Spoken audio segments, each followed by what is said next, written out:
Let me turn on my camera. Thoroughly. I don't look great right now. You're fine. I just realized I didn't clock out at work.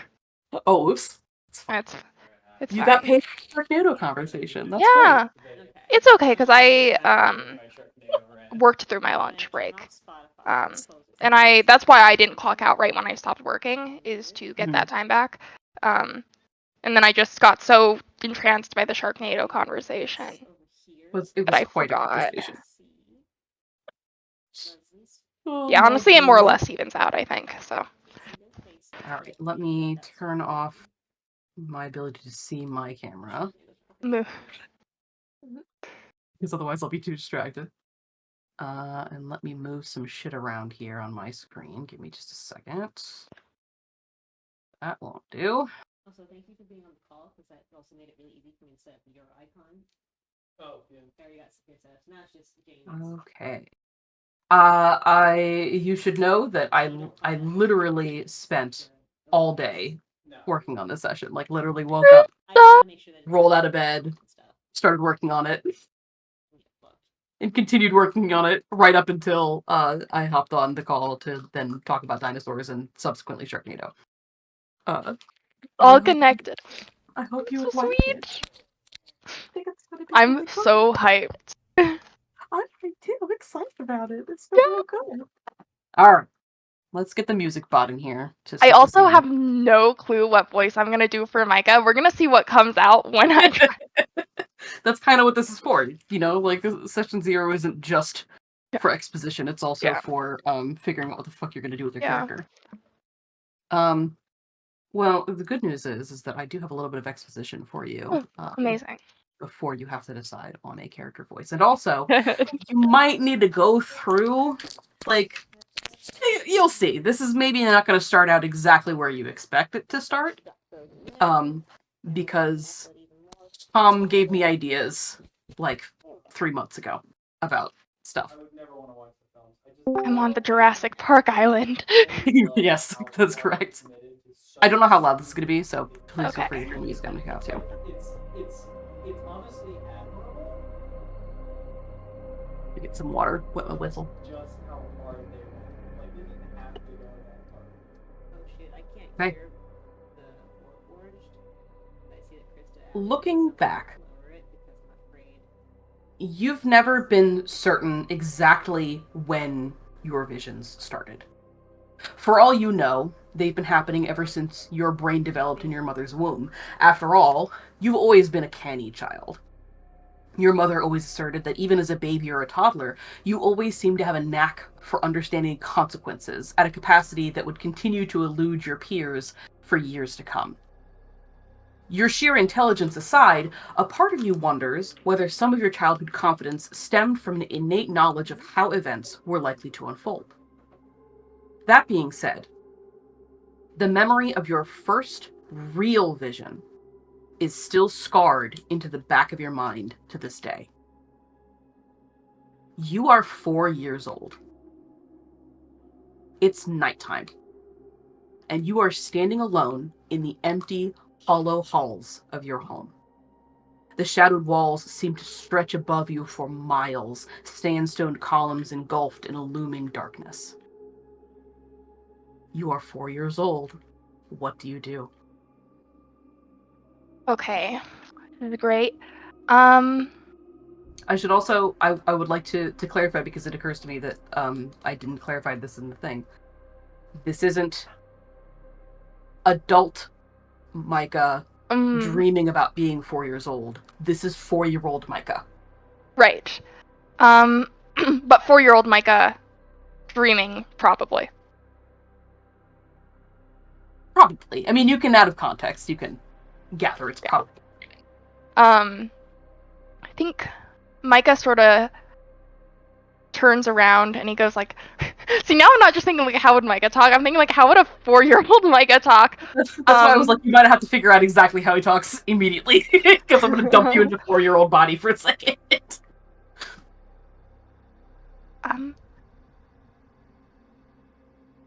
Mom? You call it Mom. You don't hear anything. Just silence. anyone here? Your voice almost seems to echo through the halls.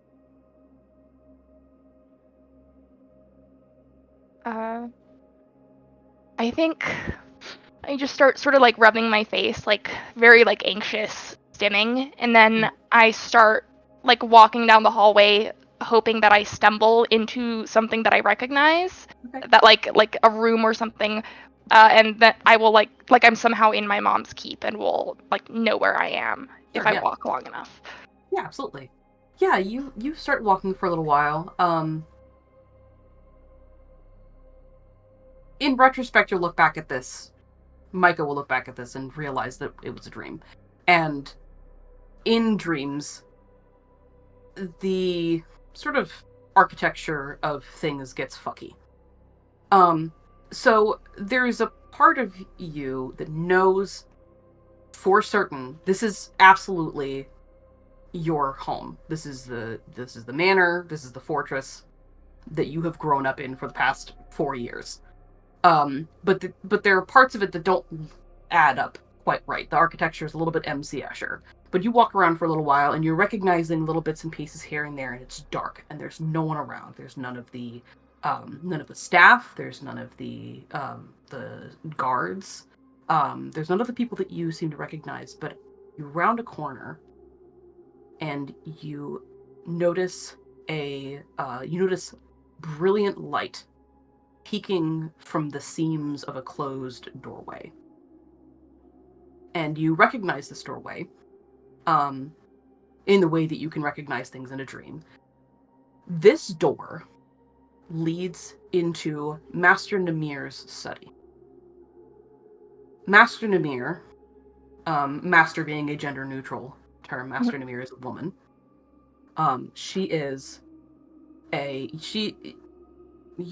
At this point in your life, you would just know her as your mom's friend. That's Mama's friend. Mm-hmm. She's around a lot. You don't really like her. She rubs you the wrong way even at 4 years old. But she's Mama's friend. Later on, you would come to know her as Tamar's arcane advisor. You recognize this door as Namir's study, which you have never been allowed to enter, but you have been allowed to look through the open door on a couple of occasions. And as you get closer to the door, you think that you can hear Namir and your mother speaking quietly to each other on the other side. Micah's a very well-mannered child, so he doesn't throw the door open, but he just sort of can't help himself with his curiosity and just sort of presses his ear to the door. Press your ear to the door. You listen really hard, and it's like your ears are full of sand. You can't make out any of the words that they're saying. Occasionally you'll make out a word, but it's some phrase that you don't understand, because adults talk about stuff that you don't understand all the time. Mm-hmm. But you recognize the voices.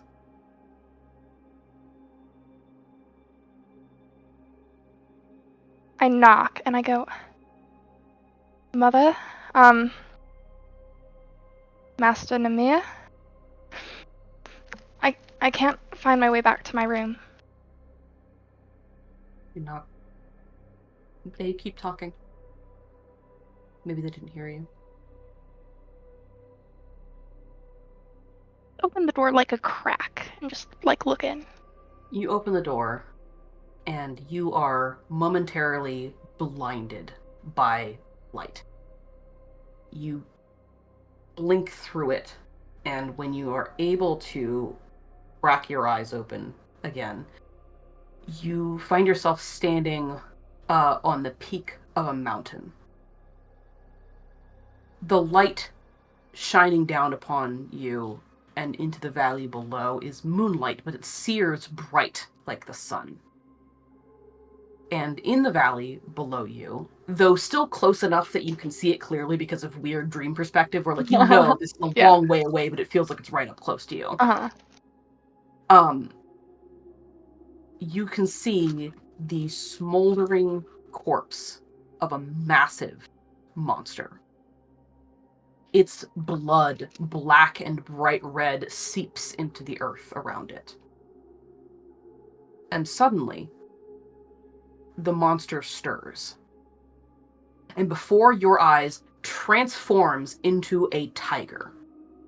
The tiger looks uninjured, but its stripes seep with black ooze. It rounds on you, piercing you with a fiery glare, and pounces on you. You automatically jolt and react to this beast leaping at you from the bottom of this valley floor to the top of this mountain peak. It's on top of you in a second. And just as quickly as it attacks you, it just evaporates into a pile of salt. You are buried in salt, up to your neck, up to your mouth, up to your nose, your eyebrows, the top of your skull. You are choking on it. You can feel the salt drying up your mouth, your throat, your organs, your skin. You are 4 years old. But even you know the face of death when you're staring at it. And for a moment, all you can think of is, I just need a little bit of water. A single drop would save me here. And as if on cue, the moonlight winks out, and you find yourself standing in the middle of Spice Rack, the marketplace district of your home. An enormous torrent of water rushes down through the ravine, past the north gate, and begins to sweep away the entire district.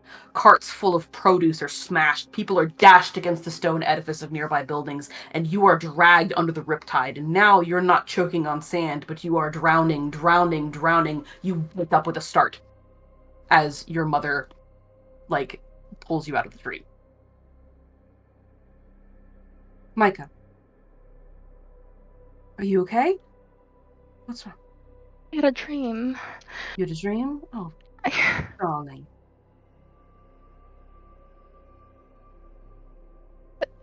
There was some sort of monster, and Oh, goodness. and it was salt. And do I get the sense that something is going to happen in the spice rack from that, or maybe this is the first time anything like this has ever really happened to you like this? it was a flood? There was a flood. Okay, all right. Well, look, everything's gonna be okay, sweetheart. I know it was frightening, but you're gonna be okay. All right. Do you want to cuddle? I don't if she opens her arms to me. I don't think I go into her arms, but I look up at her and I go, "What do you and Master Namir talk about?" We talk about a lot of things, dear. Nothing that you need to worry about. You sure you're all right? She kind of puts a hand up on your forehead to check your temperature. Having these nightmares a lot lately. I'm starting to get a little concerned, dear. Don't like Master Namir. I know. No, I don't think you. She's bad. I know that she can be a little abrasive sometimes. She's not used to being around children, that's all. The room, too bright. Darling, it's dark in here right now. It is, solidly, you don't know what time it is, but you hazard a guess. In retrospect, this is probably 2 or 3 in the morning. It is pitch black in your room. It blinded me. Oh, darling. She's bad. Well, then I know that you're not going to like this, darling, but I'm really starting to get worried about you. You've been having nightmares like this all week. We're gonna go down to talk to her just for a little bit, just for a minute, just so she can have a quick look over you, okay? I'm really very worried about you, sweetheart. It'll be just a few minutes and then we'll get you back right into bed, all right? You're not gonna let her hurt me? I'm of course not gonna let anyone hurt you, darling. Gives you a hug. I take her hand and I let her take me down to Master Namir. She takes your hand. She gives you a big ol' hug first and gets you out of the bed and is, being very, like, your mom, that she has the capacity to be, you've seen her act some kind of way to other people before. But at least at this age, she always tried to be very nurturing to you, like as much as she could be. One of those things in retrospect where you'll look back one day and be like, yeah, I mean, she wasn't like the greatest nurturer, but she was genuinely trying as best she could. I love her. I love her too. She walks you down the halls of the fortress, and eventually you make your way to Nimir's rooms, which include her office. Sort of starts at her office and then opens up into her rooms beyond that. You wait outside for a few minutes while with your mother, while you can hear Nimir kind of in the distance, like fully behind my mom's legs. She knocks on the door. Nimir, I'm sorry to bother you. I know it's late, early, depending on how you look at it.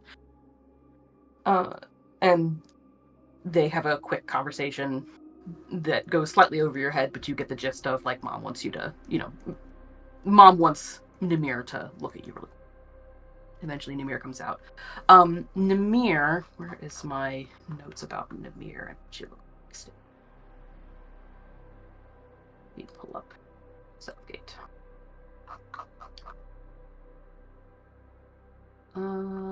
Guardians, here we go. Nimir is an older woman. She's older than your mom. Looking around at, like, some of the other kids your age in Southgate, and their family members that they're with, she would be probably like a grandma's age. So at this stage, probably middle-aged woman, maybe a little bit older than that. She has dark sepia skin, wavy black hair, and kind of a half tail and gray eyes. She's has like this plush, almost motherly build. It's giving Dolores Umbridge. Is kind of the vibe that I'm going for here with Nimir. She has pulled on this sort of a little bit too fluffy, a little bit too, like, frilly nightgown, like half nightgown, half moo thing, and opens up the door and it's like, yes, Tamar, what is it? It's Micah. He's had another nightmare. Could you just take a quick peek at him? I'm sorry, I know it's so late. And she's like, of course, anything. Of course. Micah goes, come on. You're not a grandma. You're too mean. Your mother goes, Micah. She's like, no, it's quite all right. It's right. You're quite right. I'm not a grandma. I know. But that's all right. Come on. She brings you inside. I'm like dragging my mom in with me. She just isn't. Oh yeah, no. Tamar comes in with you. They all come in together. And, they close the door. This room, like, this is the first time you've, like, been in here. Nimir is very, like, precious about it because it's full of books, and she's not she's not a kid's person really, and she's always kind of, like, concerned that you're gonna get sticky or or whatever. It also smells in here, not like a bad smell, but it's like walking into a Bath and Body Works where it's just like, oh, the perfume in this fucking room is so strong. She sits you down onto one of these sort of cushioned armchairs that's covered in floral print, and crouches down in front of you and proceeds to cast some spells. You don't know what they are. In retrospect, probably like identify, detect magic, things like that, just to kind of give you an overview. and is sort of chatting idly to Tamar about what she's finding or not finding in the process. And after a little while, she turns to Tamar and says, I've done my due diligence, Tamar, but I can't find anything. Seems normal and healthy to me. And maybe a bit of a runny nose, but he's 4. I don't know. I think it might just be nightmares, darling.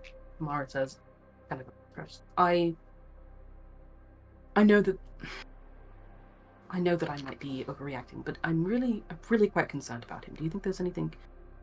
Do you know any doctors that might be able to help with sleep, so that we can maybe make sure he sleeps for a full night and doesn't have?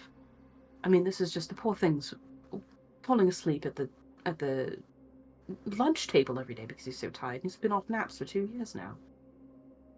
Namir says, "Children will be children, Tamar."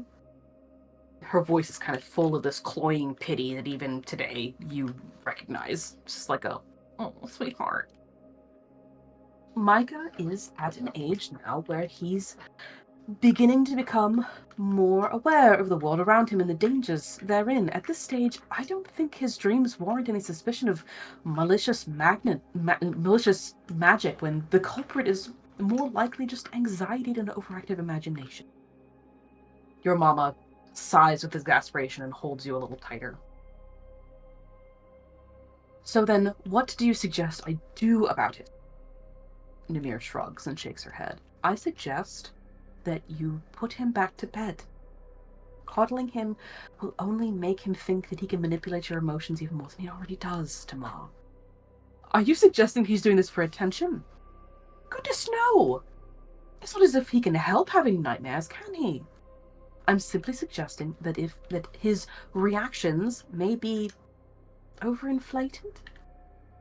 You know as well as I do that if a child falls and scrapes their knee, the fastest way to make them freak out is if the parent freaks out first. She lays a hand on your mama's shoulder and smiles at her. Put him to bed, Tamar, and then put yourself to bed too. He'll be fine.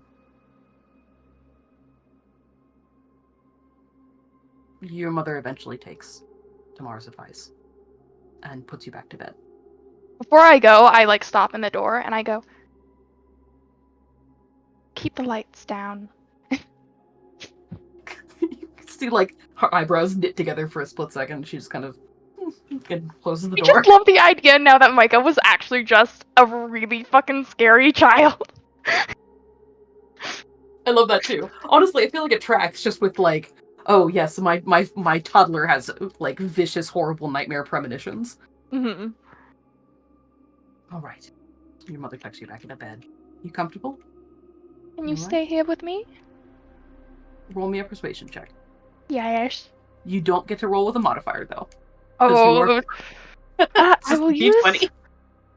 my add-on dice. Okay, 14. 14. Okay. 14. She. Of course, darling. Okay. She, gets up under the blankets and gives you a big old hug and just kind of curls up with you and says, just pets your head and talks to you softly. Everything's gonna be all right. There's no monsters. I'm here to protect you. Nothing's going to happen to you. Everything's gonna be fine. Good night. It is raining when you wake up the next morning. The start of the winter rainy season, as it is currently, checks notes, Noctua, which is December. What should have been a glorious celebration of revival and fertility for the people of Southgate was ultimately short-lived. The severe drought of the late autumn had hardened the earth, preventing the rain from absorbing. You were safe in the manor when the flooding began, but you saw the deluge of water come crashing down the ravine into Spice Rack, and later you saw the damage for yourself. The Southgate flood of 79 claimed a dozen lives, injured many more, and destroyed hundreds of gold worth of goods. From then on, whenever you had a dream, Tamar would practically drill you for details, debriefing you like Mama's little soldier. You are 16 years old. And you are standing in the middle of the Ivory Plains. At least that's where you think you are. You've never actually been to the Ivory Plains before, but you read about them in a book once, and this bears some resemblance to the accompanying illustration. All around you, tall grasses sway in the wind, covering the expanse between the lone angular trees and the colossal ivory spikes towering above their branches. You feel a breeze at your back, and your hair stands on end, as you realize that it wasn't the wind, but a breath, an exhale. Something enormous is behind you. You turn around? Yeah. You turn around to see that a series of ivory spikes are arranged in the earth behind you, like teeth jutting out the lower mandible of a titanic cat. Around you, all of the other ivory spikes have disappeared.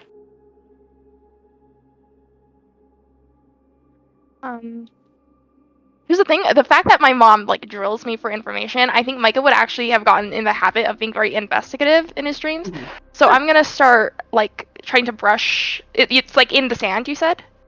Yes, when I say spikes, I don't mean spikes. I mean the smallest of the spikes, and you would know this because you've read books about the Ivory Plains. Let me actually get you some details about the Ivory Plains. This is one of Retham's two major grasslands, the other one being the Pharaoh grassland, which is where Southgate is located in.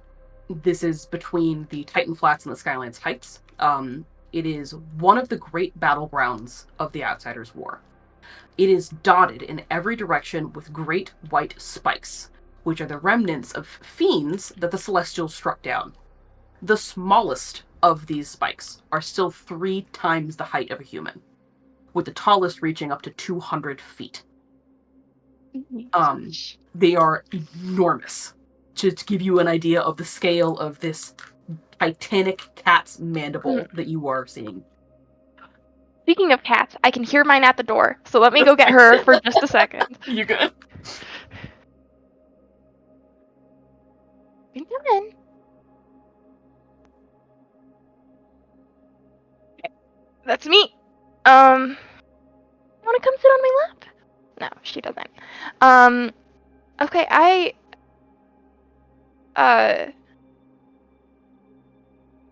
but, so it's a grassland, it's not sandy out here? It is grassland. Okay. The grass is like, think very much like the Sahara. Gotcha. Or not Sahara, like the, I guess it would be the Sahara. The Sahara isn't, like, fully desert. There's, like, you know, the grasslands. Start poking around these, like, spikes and maybe, like, brushing away some of the dirt at the base of it, trying to figure out what sort of fiend this is from. Oh, you did want to come onto my lap. Go ahead and give me an investigation check. Oh, shit! Okay. Not, do I get to use a modifier this time or no? I would say you can, but at this point, you could. Yeah. You're a mini adult. You can use a modifier. In that case, I rolled pretty good. That's a 25. 25. You look at this giant mandible. You are confident that what you are looking at is some kind of demon. And you know that demons, like demon lords, these titanic, colossal beings, did tread these lands during the Outsiders' War. Would I know that they regenerate in the Hell/Abyss if they're killed in the mortal plane? Give me either a history check or an arcana check. They're actually the same for me. Oh. Should have taken lucky. That's a natural one. Natural one. You don't know. I mean, I would say that you also, like, Micah, to a certain extent, is a product of his society, right? Uh-huh. So it's like, you know that tieflings are not demons or devils, they're not fiends, because your mom has taught you that, but there is this societal influence of like, are they though? Aren't they kind of though? A little bit though? And it's racist, like straight up, it's what it is. But it's that sort of like ingrained thing of like, well, I mean, do they? What happens to fiends when they stick around? What happens? You aren't really sure. As you were investigating these teeth, you hear a growl from above you. You look up.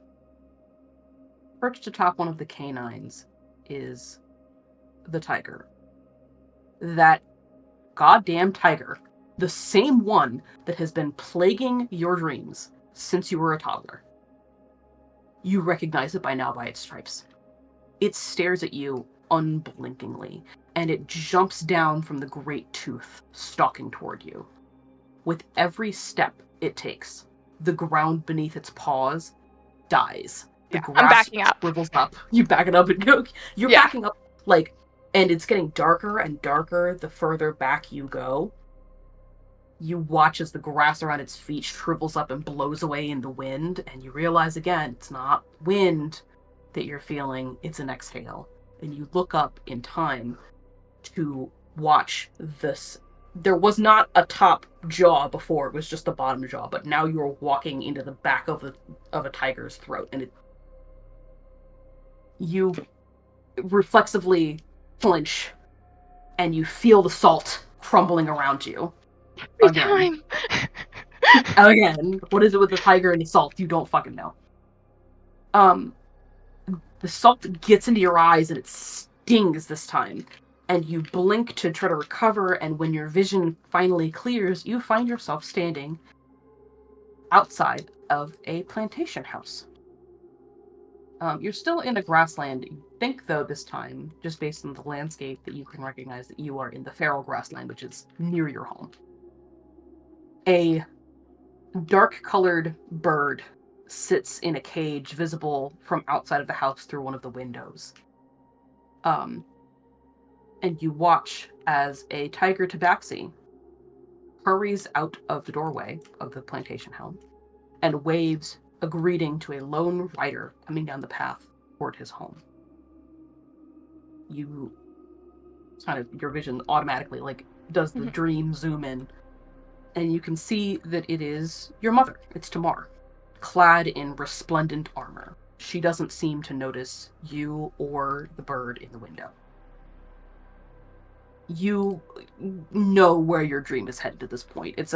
There's in your dreams, there's sort of a time period, like a finite time period where you can interact and like manipulate things and be a little bit lucid, and then there eventually just starts taking you and running with it, like you are caught in a fucking river. And you can feel that that's kind of what's happening here. You watch as the tabaxi, this tiger tabaxi, and your mother chat. And inside, through the window, you can see the bird starts to go crazy inside of its cage. Eventually, Tamar bids the tabaxi farewell and begins to ride off. When the tabaxi opens the door to go back inside, the bird finally breaks free of its cage, swoops out of the door past the tabaxi, and begins flying headlong toward Tamar. Before it can reach her or even get her attention, however, the tabaxi shoots it with a crossbow, and the bird falls to the earth, dead. And when you inspect the corpse, you see that the bird has become a young tiefling boy, roughly your age. You sleep awake. Do I recognize the tabaxi at all? You have never seen the tabaxi, you have never seen the tiefling. What time is it? It's like early morning, like the sun is coming up.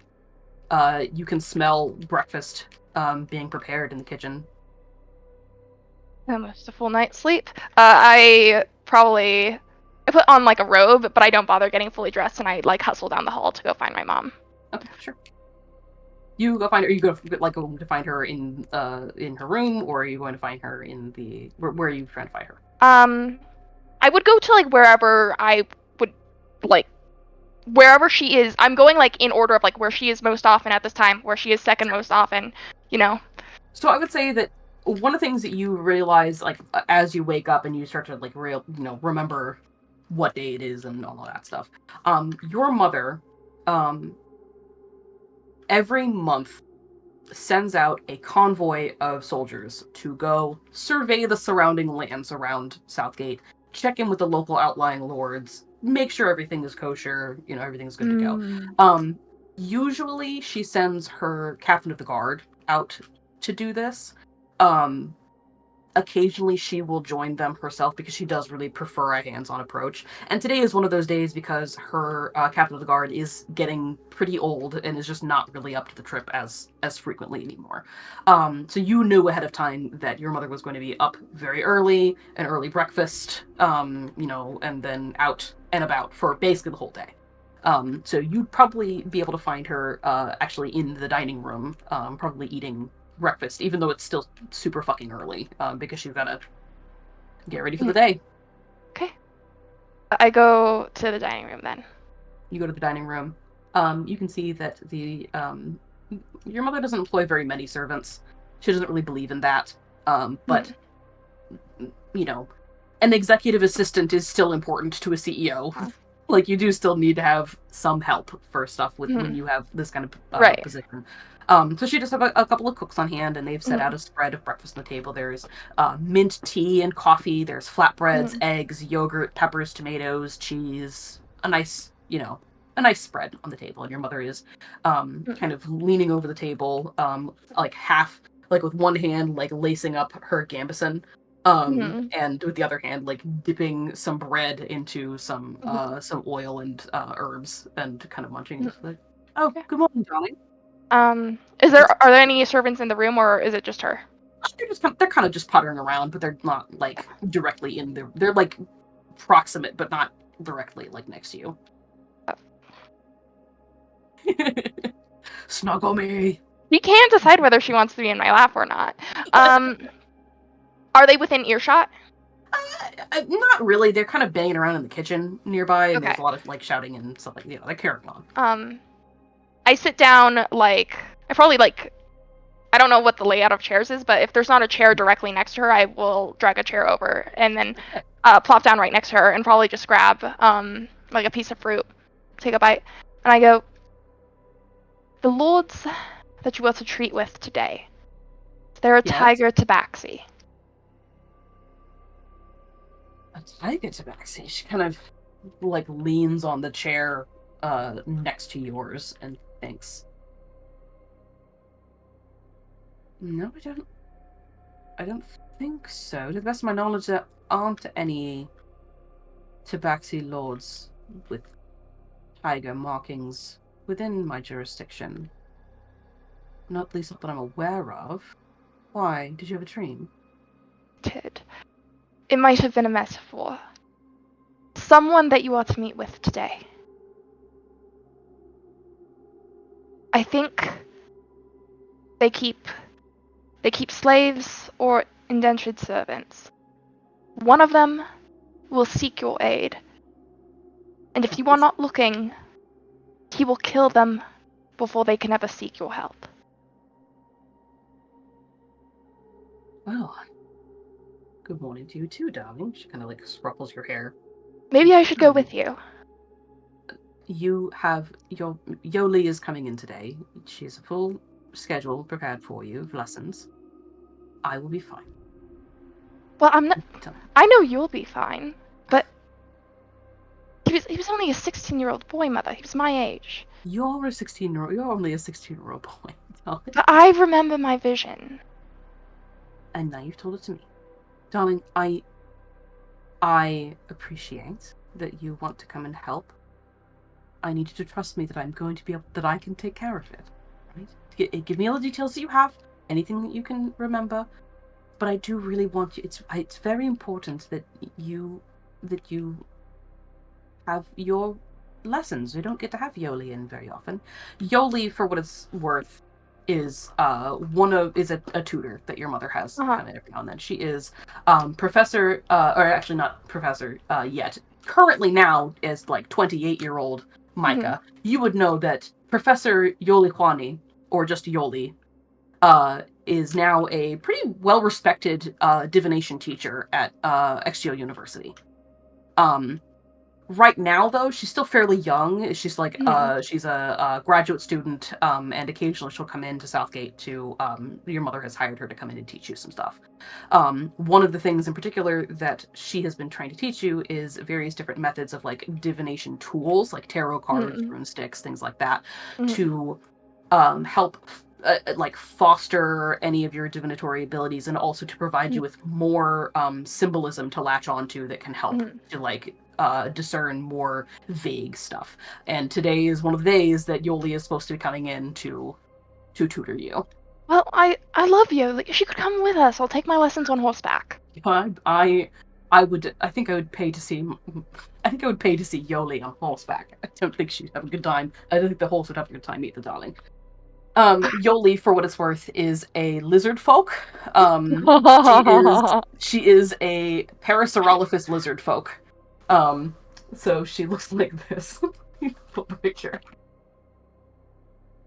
Hang on, I'm trying to find a good picture of her. It's not even that she's thick. She's just like physically big because she's that. I love her. I love her too. She usually dresses in very loose, like fine drapery, at least as fine as like a graduate student can get. I somehow I don't think that the horses would thank you for that, darling. Also, I need to change the music because I That's still spooky. This whole time. Bring someone who knows sending then, alright? Just I promise. I will. And if I hear anything, I will let you know. Or I'll have Namir let you know. Alright? Don't give me that look.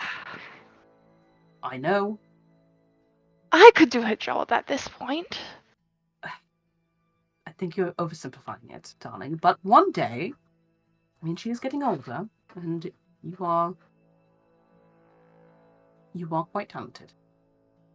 There's like an aspect of her tone. You've had this argument before, where she's like, "Well, why can't you just learn how to fight? That's not like I can teach you. We can get tutors for you. I know that you can't lift a sword very well, but why can have someone teach you how to do it?"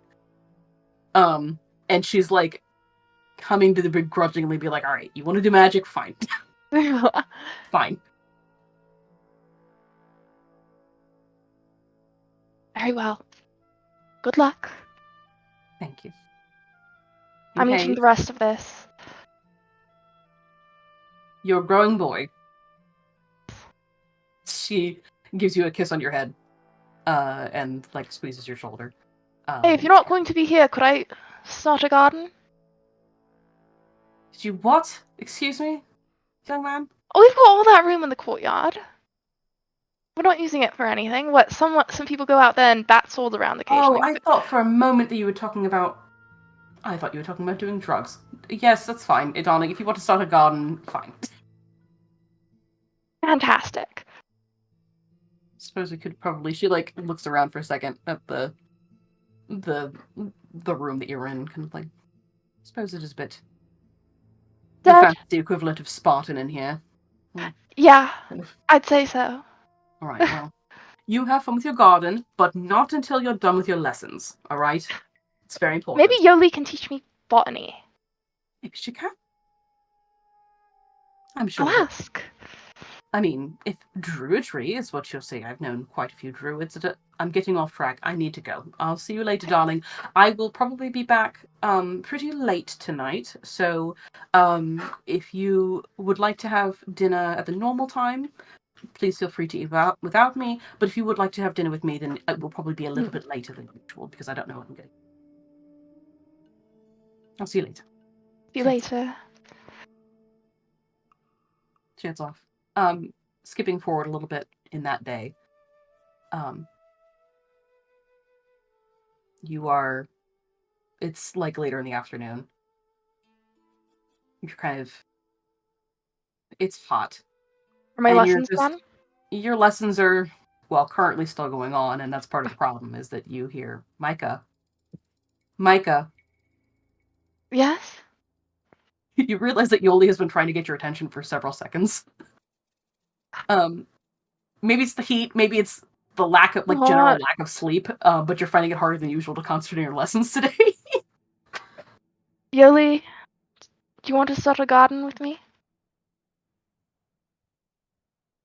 Maybe tomorrow. Well, she wouldn't have the same action. Maybe tomorrow. But for today, I'm contracted to teach you. But I will be in town for a few days, and that does sound lovely.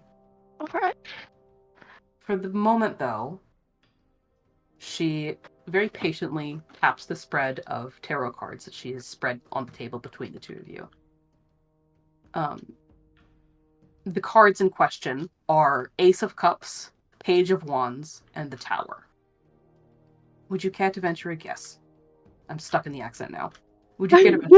Everybody's British when Micah's around. Everybody's British. Or do you need to take a break? Because if you need to take a break, that's okay.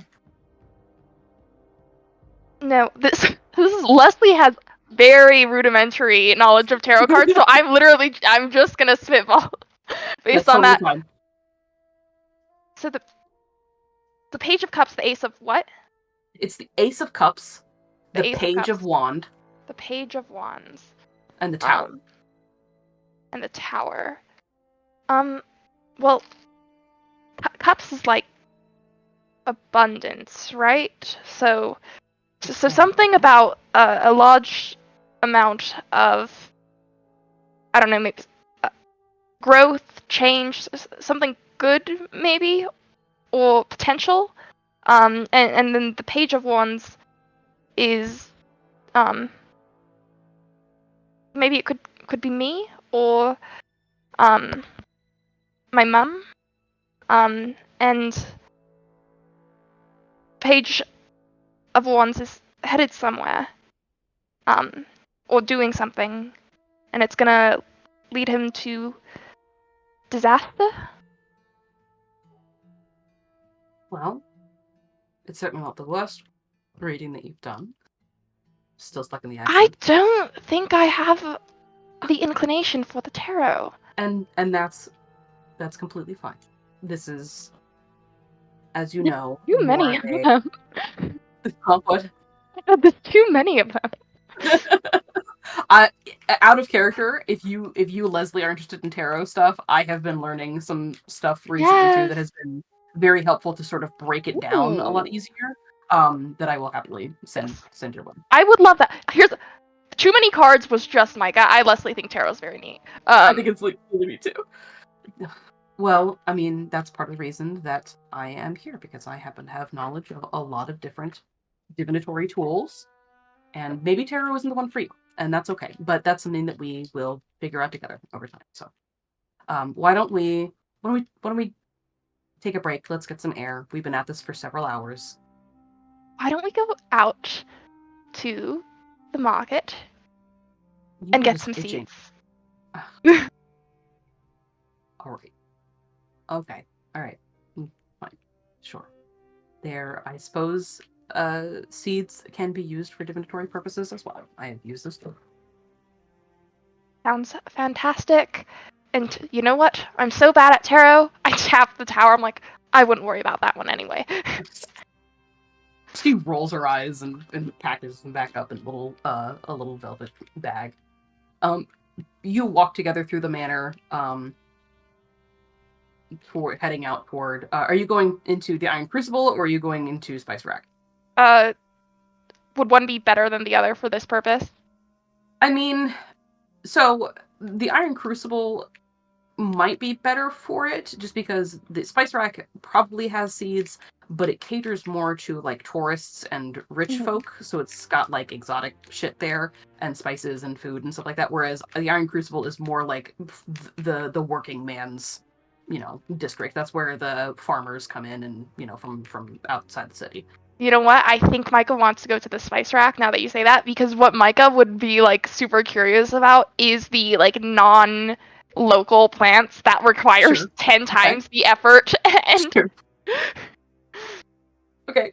Yeah, you head out into Spice Rack with Yoli, and you look around for a little while. You find some interesting stuff. Certainly enough to start up a very interesting garden. In retrospect, probably some of these were a little bit too adventurous for your very first garden as a 16-year-old with no botany yeah. experience whatsoever. But certainly it was fun while it lasted. And Yoli comes around with you as well, and she occasionally, she'll chat with you about stuff. She's very friendly. She, generally is nice to be around. She's very pleasant. She you think is probably a little autistic because she's one of those people who will like tie just about everything back to her special interest, which is Mhm. divination. Mhm. And so that's one of the things you contend with throughout this whole time is like she'll point stuff out and be like, "Oh, this is how this uses," and she'll blabber on for a little bit. I think that is actually perfect because what this becomes is just Micah and Yoli talking to each other about their Mhm. special interests and being like very excited about it. Yeah, the two of you get on like a house on fire. It's great. Uh-huh. Um, you go out and you do this for a while. She, during that time, she kind of checks on you. She's like, "Are you doing okay? You seem a little more distracted today than you usually are for our lessons." I, I had a vision last night, and I tell her Oh, all the details of the vision. Yeah. interesting. Hmm. Well, hmm. Well, a bird can mean many different things. Um, Certainly, there's some kind of freedom. Um, It was caged, and then it escaped, and the tabaxi killed it.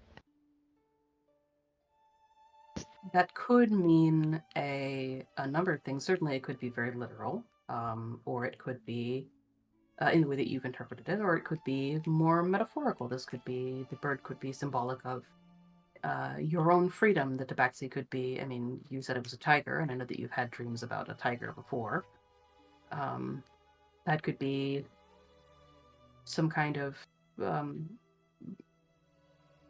message about your own fears holding you back from freedom, possibly. I mean, there's many different things that it could potentially be, but it's so interesting to think about. And the Ivory Plains and all everything that happened there. Well, that's a lot. But usually, when you tell me about those dreams, those are usually a lot. So I can't say I'm surprised. And you kind of chat on like that for a little while. Yeah. Um, Eventually, you it starts getting a little bit later. Starts getting out, on toward nightfall. Um, you start heading back to the manor. Um, and when you get back, you can see that Namir, it appears to be waiting for you outside in the courtyard. Just kind It's of playing very, hooky. very dolorous umbrage. I pretend I don't care, and I just walk up. This is um, so different from how I intend to play Micah as an adult. It's so fun. that's totally fine. I just figured it'd be cool to like set stuff up. So one of the things that Tom Yes. did with Cascade's Wake is he I don't know how he did it for Right. everybody else, but it sounds like he sort of took them through flashes of like important moments from their childhood and stuff like that. And I think that's a really inspired way of doing like solo session backstory stuff. So that's kind of what I Yeah. wanted to do here. I hope Tom doesn't mind that I've pilfered that concept from him. It's good. Yoli looks up to me. Oh, good afternoon, Master Namir. And Master Namir goes, "Good afternoon, Yoli. Um, inquire as to the nature of your excursion." Mimic, we were picking up divination materials. I You wouldn't see. understand. Hmm. I thought, darling, that you brought your own divination materials with you. Did you happen to lose them on the way? You certainly could have come and gotten them from me, Yoli. And Yoli, oh no, where you were. Uh, Micah needed just a little bit of a break while we were working on stuff. We've been working on it all day long. It gets hard after a little while, so we just went out to get some fresh air. And the New Year's says, I want to see. Well, I suppose that's fine. If you I would hope so. need a bit of a break. Not everyone has the stamina for it all day. And that's fine. I imagine you wouldn't. You're getting older. Older and wiser, darling. Oh. One of the most infuriating things about this woman is that you take digs, like you're 16 years old, you take digs at this woman. You've been getting good at taking digs at her for a while. She is never phased. She is always pleasant in that cloying, like you can tell she's actually being very underhanded. This is a woman who's like, it's old age and treachery for sure. And she's just not phased about it. Before you can really get too deep into that conversation, you start to hear a commotion going on down the street that leads into the Iron Crucible down south. I think I just have a feeling in my gut. Sure. And I go, I would suspect that my mother has returned home. And I just take off down to the Iron Crucible. You take off. As you take off, you can hear Namir in the distance being like, "Well, she's not due back for another several hours, but that's fine if he wants to go check." You run off. Your path kind of leads you through a portion of the manor grounds, and onto a balcony that kind of overlooks the main thoroughfare going through Iron Crucible, and that's the fastest way to cut through and then get down into that area. And when you make it to that balcony, you look down, and you can see coming around the corner is indeed your mother's convoy. Headed back into town several hours early. She is accompanied by several soldiers. They are, most of whom are actually not riding their horses.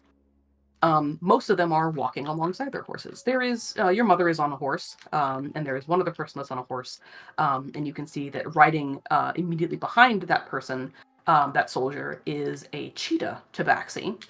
Who is in shackles. She has her head raised, her eyes closed, and she's trying to look dignified despite the shackles binding her wrists. The other horses that the other soldiers are guiding along with just by the reins are being ridden by 2 to 3 tiefling children each. Ranging from ages 5 to 16. Tamar, from a distance, in this sort of split second, catches your eye from the balcony in the distance and gives you a knowing look.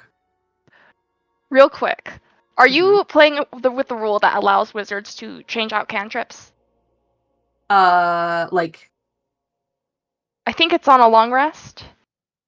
Oh, that didn't realize that was a thing. I think it's an optional rule. Let me double check. It's either on an optional rule or a level up. Let me double check. If that's the thing, if that's a rules is written, I don't care. That sounds cool. Yeah. I'll double check after the session, but can I do something? Because I want to use a cantrip that I don't have prepped, but I think I can switch them out on a long rest. Yeah, that's fine. It's fine. If not, we'll say Micah forgot this cantrip and learned a different one. Yeah, that's fine. I cast, not to hurt her, I just cast Infestation on the cheetah woman so that she's just being harangued by flies, and it's not dignified at all. You watch as there's an ox herd that's just kind of sitting off on the side of one of the streets that's been sitting there for a while.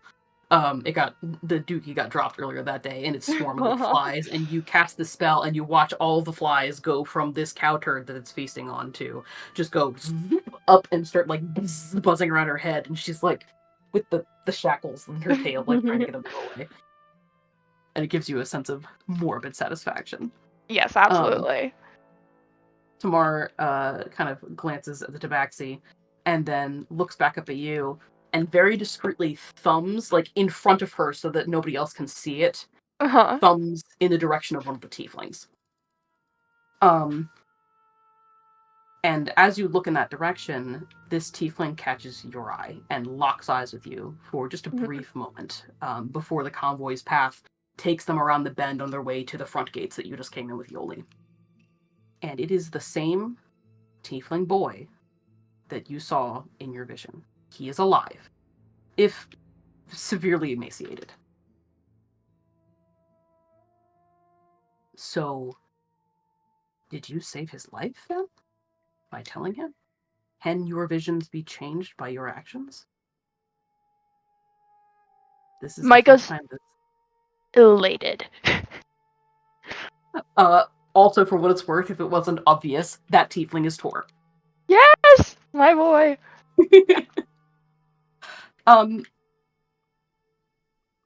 You are 28 years old.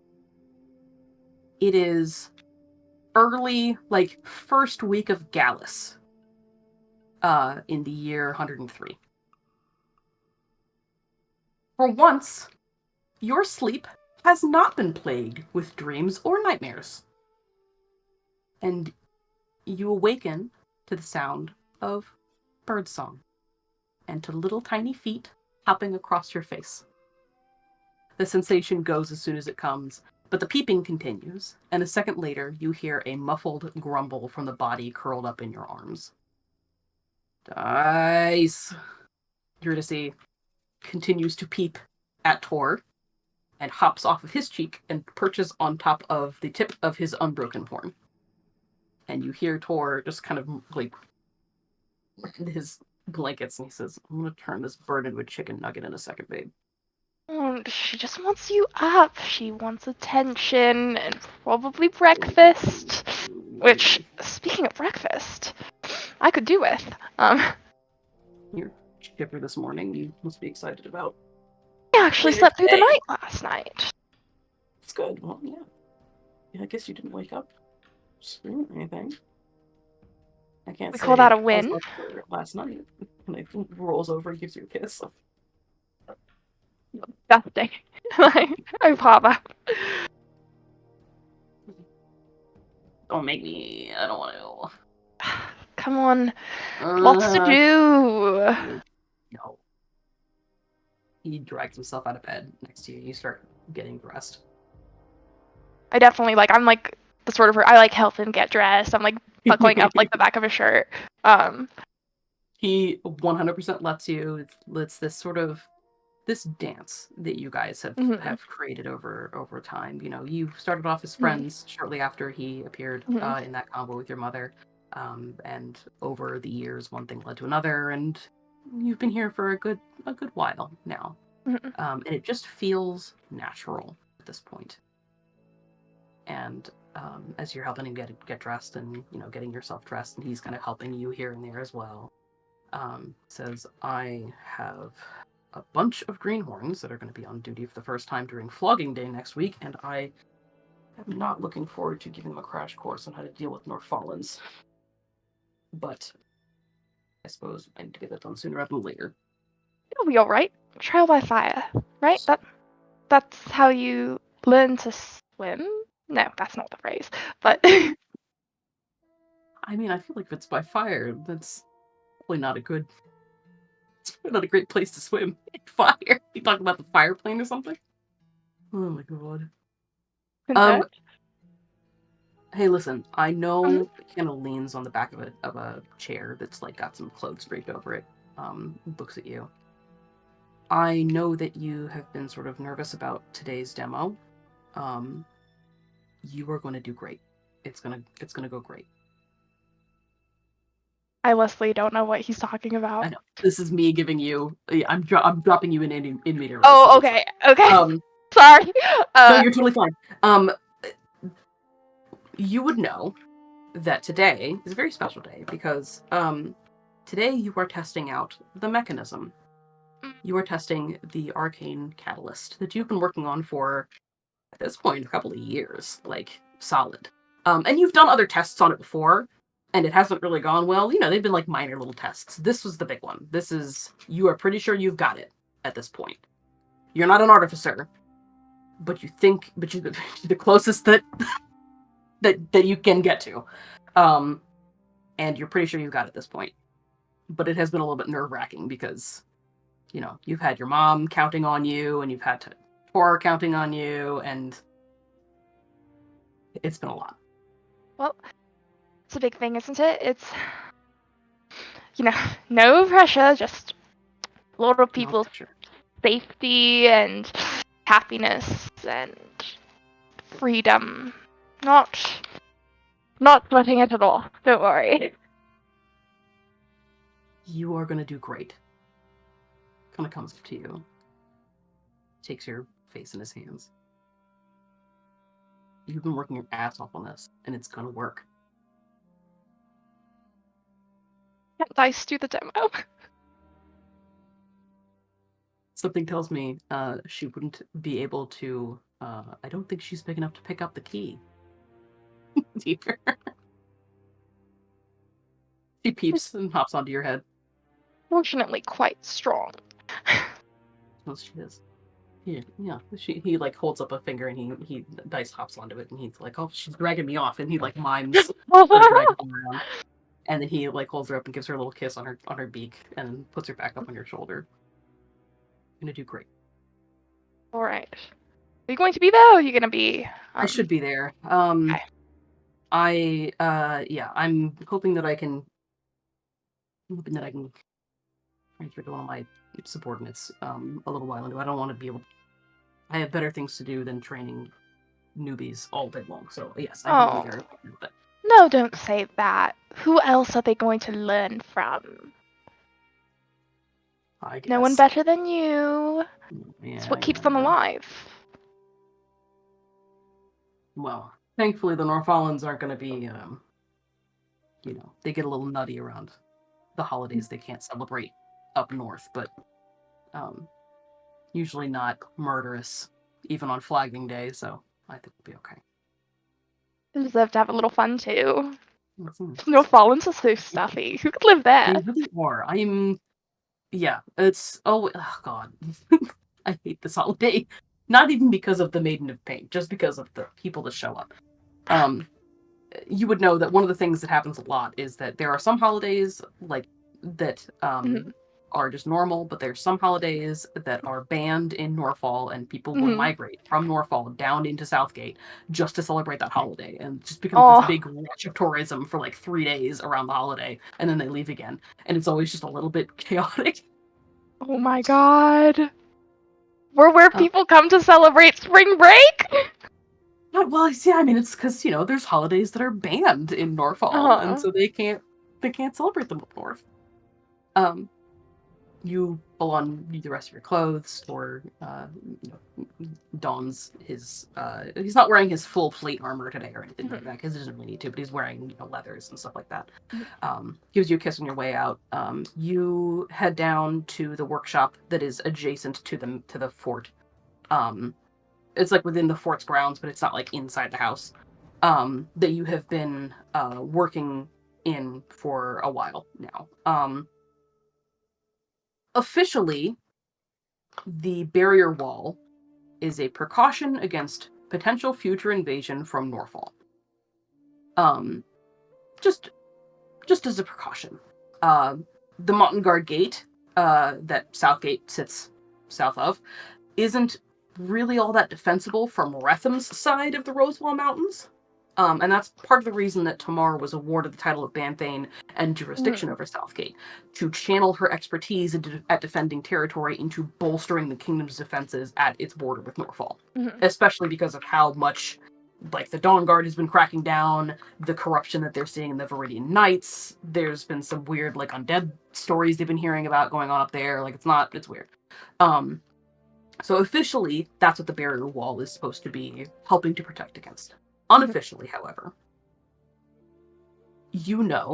because your mother brought you into the fold a few years ago, that your mother is planning to use the barrier wall to create a safe haven for underprivileged races, humans, tieflings, and Kaoni, even, from Tabaxi Dragonborn and Knoll oppressors. She has been planning this for years and years and years. And already had a significant portion of the infrastructure set up before she brought you into the fold. Say, probably maybe 5 years ago at this point. Even now, almost all of the obelisks that will make up the wall's spokes are already waiting across the feral grassland. And almost all of them are already equipped with lodestones. Now, all they need is for your mechanized catalyst to work. And you've been working on a prototype for a couple of years now. I'm going to explain to you, Leslie, how this mechanism works, because I feel like this is something that Micah would know. I had to make myself a diagram for it, because it's a little silly. You remember what I was talking to you about neuroscience? Yes. That's this. Oh my gosh. Okay. Let me know when you're ready, if you want to take notes on it. Ready. So, there are a few component parts to this thing. Let me actually... Where did my full notes on this go? Because I need those. There it is. There are a few different component parts. There is an obelisk, which is a large stone tower. Think like 30 feet tall. They are massive. The one in your workshop is a small scale. It's like maybe 6 feet tall. Because it's just supposed to be like a prototype to, proof of concept. There is the arcane mechanism. There is a lodestone. I'll tell you what all these are for as well in a minute, but I'm just giving you the list. It requires a source of fuel to function, and it requires an activator to work. Each obelisk is erected at regular intervals in a line across the area that the barrier wall is supposed to cover. Which is why it can't be a secret, because you can just see it if you're walking through the feral grassland. Like, they're massive. When energy is channeled... sculpture. Sorry. Right. Yeah. I mean, and that's the thing, is that, like, she, your mother hasn't told, like, you, Namir, and Tor are the only people who know concretely, for real, what the actual purpose of the wall is. Mm-hmm. Everybody else, like, there are some people, like, in the fringes of society who have speculation or conspiracy theories about it, and those conspiracy theories might be accurate, but they're not founded. So as far as, like, the elites of Retham are concerned, it's just what it's supposed to be on paper. It's supposed to be a protection from Norfall. When energy is channeled through an obelisk, it automatically discharges and leaps to the next nearest obelisk. And that energy discharge is the wall. So energy jumps between these two nodes, basically. Within each obelisk is embedded a mechanism and a lodestone. The mechanism's purpose is to distribute energy into the obelisk, which the obelisk then channels into the wall. If you need me to slow down, I will. That's the lodestone or the arcane mechanism? This is the arcane mechanism. Okay. The arcane mechanism distributes energy into the obelisk that then channels out into the wall. The lodestone's purpose is to draw fuel from the surrounding area. The lodestone, the way that it's supposed to work, and the way that it does work, because there is a barrier wall that is functioning and has been functioning for 150 years down in the Skylands Heights. The lodestone draws energy from the soil at a rate slower than the rate of replenishment. So the soil is able to replenish the nutrients, nothing is harmed, and it's able to keep the barrier wall up. On their own, the mechanism that distributes energy and the lodestone don't interact, so that the fuel that the lodestone is sucking up cannot be converted into energy that the mechanism can distribute. The way that kicks off the catalyst, the jumpstart to that, your mother has found a tiny fragment of star metal. And in her research, she has discovered that the original barrier wall was activated with a tiny piece of star metal the size of a silver dollar. The entire barrier wall through the entirety of the Skylands Heights was activated with one touch of a piece of star metal that big. Tiny. The problem is, since that happened, that little disc of star metal has been, first of all, split into thirds. And third, two of those thirds have just kind of gone wandering. Some people think that they're good luck charms, some people count them as heirlooms, nobody knows where the other two pieces are. Tamar has one piece, but that one piece is not significant enough to be able to actually activate the mechanism fully. It'll activate, but just for a few seconds, and it'll shut down again. Does all of that make sense? Yes, I got it. Okay. So what you have been working on is the mechanism that will basically, once activated, it will draw energy. It'll draw the fuel from the lodestone, turn it into energy, catalyze it into energy, and then distribute it into the obelisk to go. You have made a few prototypes previously. They have all almost worked. One of them exploded. Not a huge explosion, but y'all got a little bit singed. Can we see that's actually how I got the burn on my neck? That's great. Yeah, that's perfect. Oops. And today you are confident. I'll let you, of course, let you decide how confident you feel Micah is, but today is the day that you have scheduled another demo for this current iteration of the prototype. Yeah. Also, just double checking my notes. So the arcane mechanism is the thing I made that puts energy in the obelisk. The lodestone is the device that draws fuel from the surrounding area and brings that into the obelisk as well.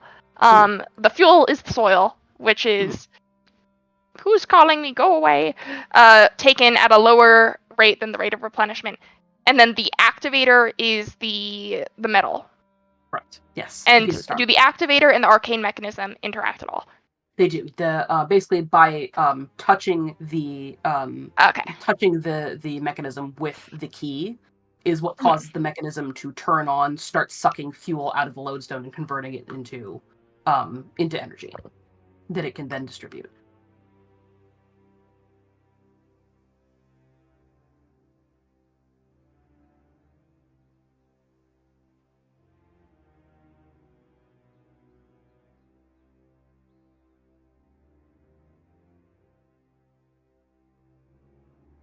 For podcast listeners, Leslie had to get up. She'll be back shortly.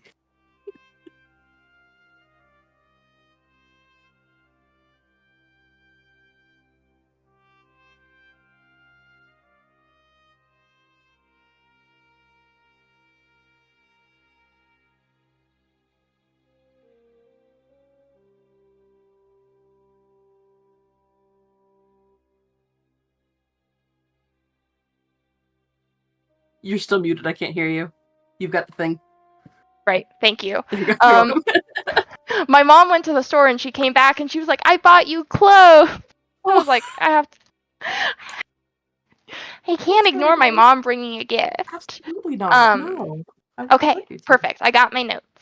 I just want to make sure, because Micah would understand this perfectly, so I'm like, I want to make sure that it's super clear in my head. I will also send you a nicer, more cleaned up version of the diagram that I had to sketch for myself earlier today to wrap my brain around it. But yes, it is. You've got the gist of it. It is that. So basically, once the key touches the mechanism, and the mechanism draws fuel into itself to then turn into energy, it then is able to basically use a small portion of that energy to continue powering itself, so that it can basically become a perpetual motion machine. Gotcha. The problem is that with only this one small piece of star metal, it doesn't have enough juice in it to be able to activate that perpetual motion aspect. Right. So you need all three pieces to do it. It needs a really strong kickstart. Yes, it does. Okay. Once it gets that, it will activate the entire barrier wall. Gotcha. So you have a small scale version of this, and your prototype, which is the only prototype in existence, mind you. That's an important tool for later. you have a small scale version of this set up in this workshop. It is sort of later in the day, and you stand in the workshop with your mother and with Tor, who is in his armor and, basically playing bodyguard to Tamar at this point of the day as an excuse to be here. And Namir is here as well, whatever. She's supervising. She's much older now. She's like, I would say probably in her like mid to late 60s at this point, I would say. Your mom is in her, I think, 50s. Yeah. So, your mother turns to you and says, are you sure that it's ready for a test? I'd rather be safe than sorry, and you remember what happened last time. I'm not trying to make a dick, just practical. So here's the thing, right? I can do the calculations all day. I can do the calculations until my fingers bleed, and I can tell you that there's a 99.99999% chance that nothing bad is going to happen, but I will never know for 100% until we pull the trigger. I should also note, I do think that I have taken pains to conceal my relationship with Tor from Namir specifically. Okay, sure. I think I would care less about my mother, though. I'll leave it up to you how she feels about it, but I'm definitely... Micah doesn't trust Namir at all. I think that your mother is fully supportive of your relationship with Tor. She thinks it's very cute. She's sweet. She has sort of started to consider Tor like almost like a second son. You are still her baby, and she loves you dearly, and she'll make sure you know that. But she, shortly after Tor showed up in Castle Rock with her, she rescued him. He followed her around like a puppy. And she took a liking to him very quickly for his tenacity and, for his stick-to-itiveness and just his general attitudes. She loves him. And so when you revealed to her that you guys were a thing, she was very happy about it. Like, my two boys are together now. This is great. Like, this is fantastic for her. I go, all right, let's give it a shot. Both of you back. And I, put my hands on their stomachs and sort of push them back to the far edge of the... I do not do this to Namir. I just leave her wherever she is. She really does not expect you to either. She walks up to you, Namir, reaches into her pocket, and she pulls out a third wedge of a disc, again the size of a silver dollar. The whole disc was the size of a silver dollar, so this is a small portion of it. A jump ring has been soldered onto one edge, and a leather thong has been strung through it so that it's easier to keep track of. You don't lose this itty bitty little piece. And she pulls it out and looks at you and hands it to you. Says, "Good luck." I don't need it. And I take it. Also, this is just for me, Leslie, to know. How does Tor feel about Namir? Oh, he hates her. Good. He's he's very much like, no, she plays nice, but she is a fucking cunt. Like, you have stayed up late a few nights just bitching about her. Okay. I make sure that everything in the miniature array is set up appropriately. Sure. And then... obviously, I, as a player, know this does nothing against area of effect, but I do, prepare my reaction to cast shield if I need to, for character flavor. Sure, yeah, love that. And then, just casual as anything, I just pop it on the arcane mechanism. The mechanism whirs to life, and the small-scale version of the barrier wall that you have constructed in the workshop springs to life. The room is flooded with brilliant, searing light that makes Tor's eyes sparkle with hope. Even Namir goes a little bit wild and raises an eyebrow at the brilliance, almost as if she respects what you've done here. After a few seconds, however, the mechanism slows to a stop, and the wall twinkles out. But there's no explosion.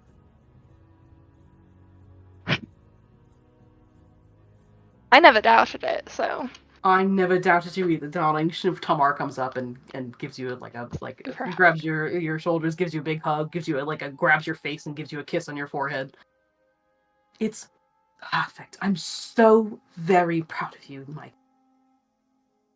It's not going to work if we don't have the rest of it, though. Well, thankfully, we have some good news on that front. Namir clears her throat and says, well, lucky for us, the owner of one of the two pieces isn't particularly discreet. My sources indicate that she has been seen with it on her person, which means that she either doesn't believe or understand its significance, or she's cocky enough to believe that she can flaunt it without needing to worry about someone trying to take it from her. Either way, my agent should have very little trouble taking it off for the Tonyad. At the Torniad? Indeed, yes. Do people die in the Torniad? I should have asked you this. Oh yeah. Oh yeah. Like, here's the thing. They do try to, they genuinely try to take precautions because it's not supposed to be a blood sport. Mm-hmm. It's not supposed to be people die, but it's a sport and stuff happens sometimes and it's a very dangerous competition. So they have, I would say that Micah, you would know that each team within the Tourniad has its own dedicated healer that is on them. If something goes wrong, that healer goes to them first. But then they also have just a general stadium team that is supposed to be there as a crash unit just in case. But stuff happens. Okay, is she running or participating in that vile thing? As far as I'm aware, she is participating, is what my understanding is. She is, well, a bit of a character from my understanding. She's a dragonborn, and a talent of the Mad Queen, no less. It's my understanding that she is vying for election to the office of the High Priestess, and seeing as how High Priest Tunikos died very recently, right before the Tonyad, it stands to reason that she's planning on using the press from that to bolster her popularity before the vote. You would know that Ratham is ruled by a triumvirate. It is there is the sovereign, the high priest or priestess, and the arbiter. Or not arbiter. Fuck. What is the word? Look at my weapon notes. It used to be arbiter. It's now sanctor. The sovereign is currently a tabaxi. The sanctor is a gnoll.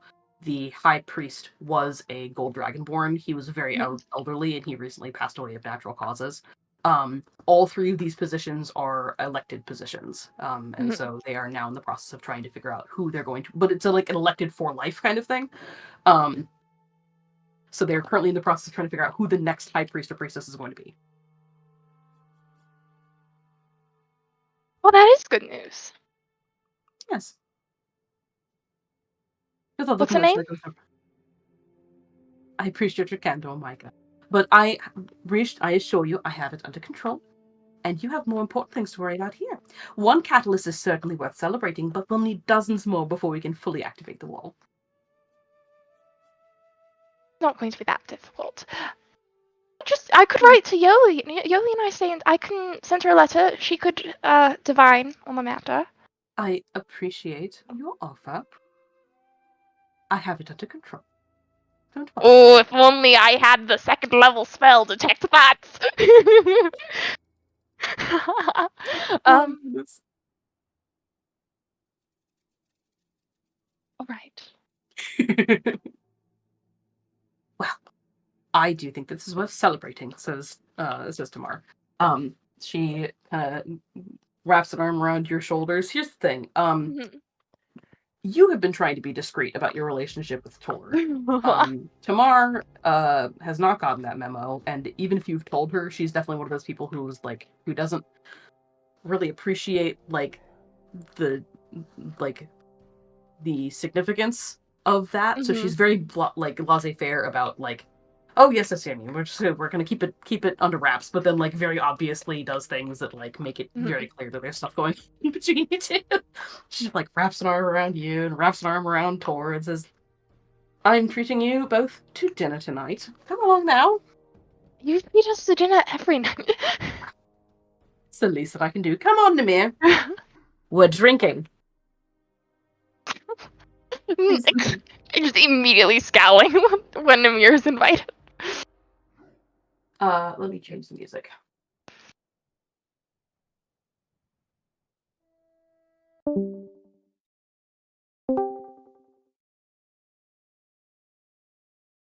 Wait for it to kick in. There it goes. It is dark. You are standing in the middle of the feral grassland next to an obelisk. Your mother and Tor are with you. An army is charging toward you from the other side of the obelisk. Micah, your mother says calmly, as if unbothered by the army's cacophonous screech in the distance. The key, please. You look down at your hand and see that you are holding the key. It is complete, its other two pieces reattached to the first. Wordlessly, you watch yourself pass it to Tamar, who takes it graciously. She glides more than walks toward the obelisk, reaches out, and touches the key to the mechanism. The mechanism whirs to life, and a second later, the obelisk activates. A great wall of brilliant light shatters the evening atmosphere, and the army on the other side crashes against it, clawing at the very luminescence, trying to get in. But they can't. The wall worked. Southgate and all of the people in it are protected.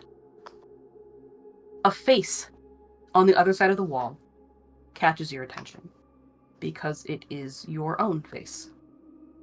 For an instant, you are staring at a mirror image, a face filled with fear and anguish. Then you are on the other side of the wall, along with the rest of the army.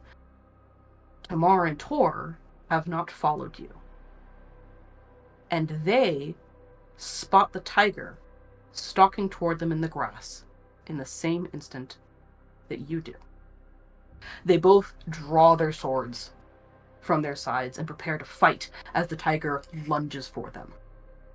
Tor's blade lands true, piercing the tiger's chest, but then his sword is the obelisk, and the tiger's massive corpse has begun to sink down upon it. Its stripes bleed black and red into the wall and into the soil below, and the farther the torrent of blood seeps, the more the grass around the blood dies. The wall of light flickers and begins to burn red. The moon burns red too. You can taste salt on the wind. The black desiccation of the ground begins to spread like wildfire. When it touches the boots of a soldier next to you, you watch as she screams in agony, blood erupting from her throat until she has no more blood to bleed, and then continuing to erupt in piles and piles and piles of salt as she collapses into a heap on the ground. And then the next soldier starts screaming, and the next, and the next. On the other side of the wall, the black edges closer to Tamar and closer to Tor, who just stand there staring, frozen and dumbfounded. You watch your mother, your lover, start to scream and then gurgle and then hiss as their bodies are reduced to desiccated husks. The black continues to spread towards Southgate to the north of you, to Dryscar to the south, and onto you, and you wake with a start. You are covered in sweat. Is Tor here tonight, or does he have another room? Okay. Tor's with you tonight, yeah. Okay. He has woken up as well, and is like blurrily like, okay. What's going on? What? I think I am just like, I think over the years, Micah has gotten to the point where like most nights, even if he has a really bad nightmare, he doesn't, probably sometimes, but most nights he doesn't like wake up screaming. And I think this time he still hasn't, but he's definitely breathing like too heavy, and he like gets a hand into like Tor's sleep shirt, and he goes, "It's not going to work." What are you talking about? What? I am like falling out of bed, like throwing the blankets to the ground. Whoa. It's not going to work. Micah, what? Hey, what are you talking about? Hey, come here. Calm down. What's going on? He like grabs you. The wall is not going to work. Oh my god. Hey, It's what? going to What kill everyone. Okay, all right. Okay, babe, calm down. Hey, look at me. Go away. It's gonna be fine. Okay. Look. No, you didn't see. Look, babe, Micah. Look at me. You have been having dreams like these for a while now. Okay. You've been having nightmares for a while. I've been having nightmares my whole life. Well, but not all of your dreams are prophetic. Okay, maybe this is one of those. Maybe it's a nightmare, sure, but maybe it's just a mundane one, okay? You think I can't tell the difference? It's not that I don't think you can tell the difference. It's that sometimes it's just a dream. Maybe it was just a nightmare. What happened? I like put a hand on like the side of his face, and I go, "That fucking tiger." Tiger again, man. We turn on the wall, and it doesn't stop. It consumes everything. All the moisture. All the life. Everybody's gonna die choking on salt. Look, babe. I don't want you to feel like I'm not taking you seriously, because I am taking you seriously, okay? But if you've been having dreams about this tiger and the salt since you were a little boy, and I feel like if something was going to happen with it, don't you think it would have happened already? I mean, your visions tend to have more like immediate effects, and this has been happening since you were a kid. Maybe this one is just a nightmare, babe. I'm not trying to be dismissive. You can believe whatever you want. I have to go talk to my mother. Come on, Micah. Dice. And I just storm out. He calls after you, and you can hear him like scrambling to like pull on some pants, and come after you. I am going to my mom's room. Okay, yeah, you stomp over to your mom's room. Actually, can we pause for just a second because I need to get some water? Go for it. I'll take a sip too.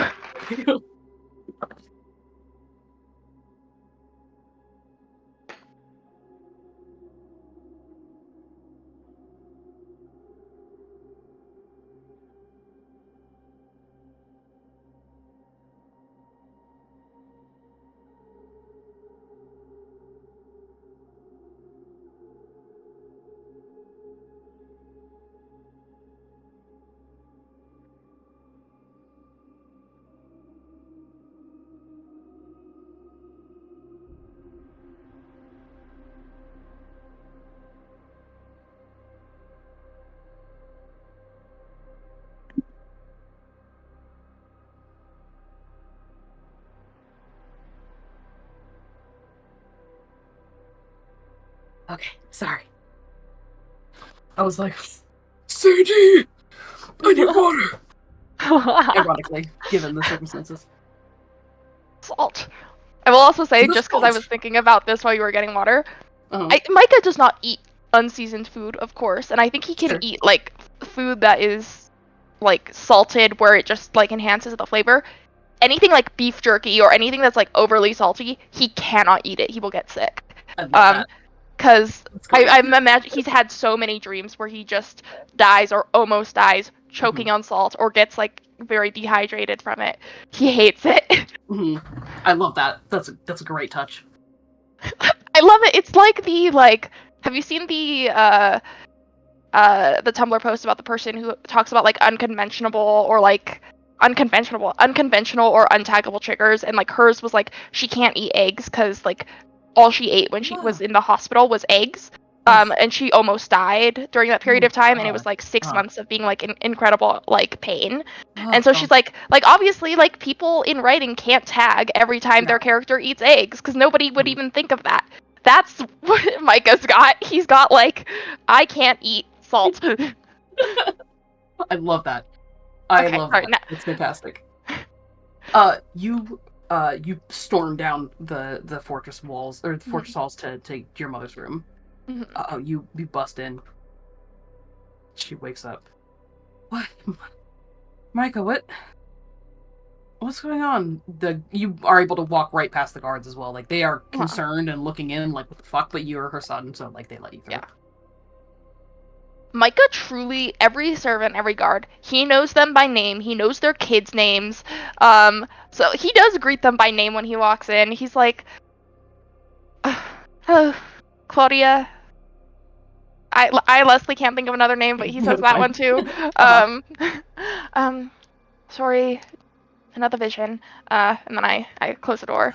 And I go, it's all right. Mother? And I'm almost like I'm a little kid again, like tapping her shoulder. She's like wakes up. What? Micah, what's going on, babe? I had a vision. Darling. Right, okay. I take it wasn't pleasant if you're waking me up at this hour. I'm like pacing. Right. The obelisks. We have to take them down. We have to destroy them. All right, all of it. Down. You're pacing. Come on. She like swings her legs out and like or crosses her legs on her bed and like pats for you to sit down. I'm still pacing. That's fine. We have to destroy all of it. Every piece. Micah, that's...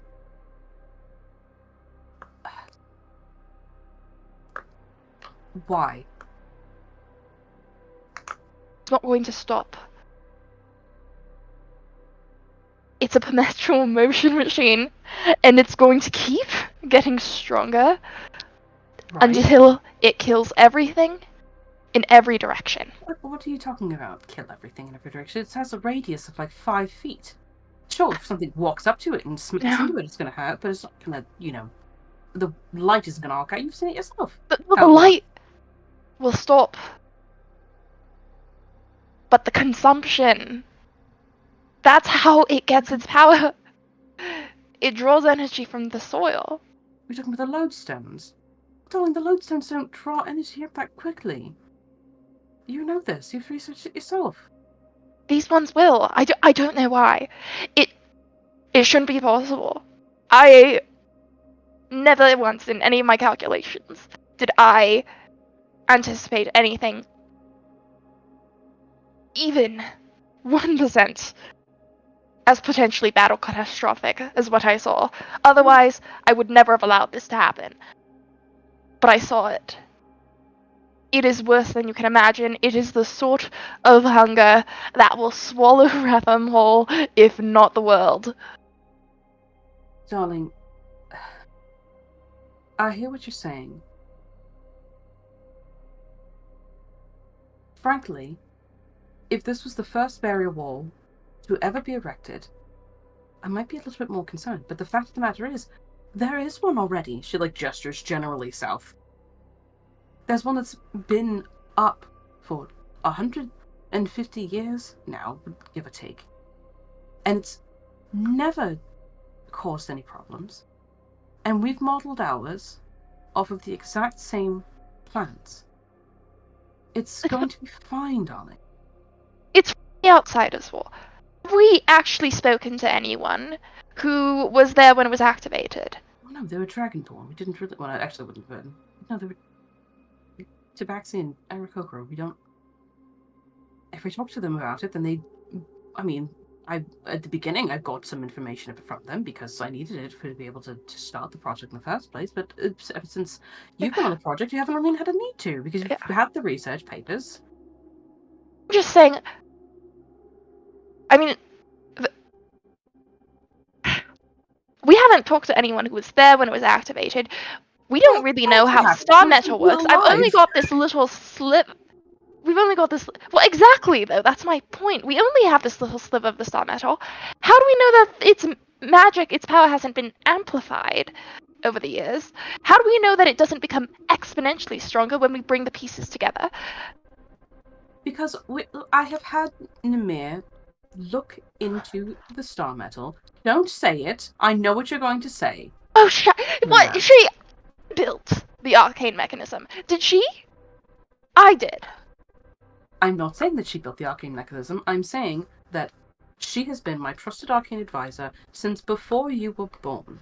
She has looked at this piece. What is going on with the music? Is it stuttering for you too? It is stuttering a little bit. God. Hello? I thought it was maybe just my internet. I think it's the bot. We will have to do without. The bot was like, I don't like it when you fight.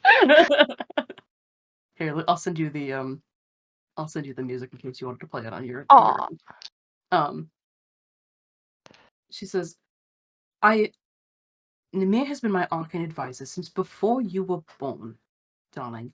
I had her study it. She has been able to tell, and it's not just her, mind you, it is numerous different people, not even just from Retham. She's had people studying it from Duras Sinai. She's even had the Dawn Guard from up north studying it. Star metal degrades slowly over time. It hasn't degraded significantly because it's only been 150 years and its half-life is far greater than that, but it has not gotten stronger. Objectively, has not gotten stronger. It's going to be fine, darling. Then maybe something else is wrong.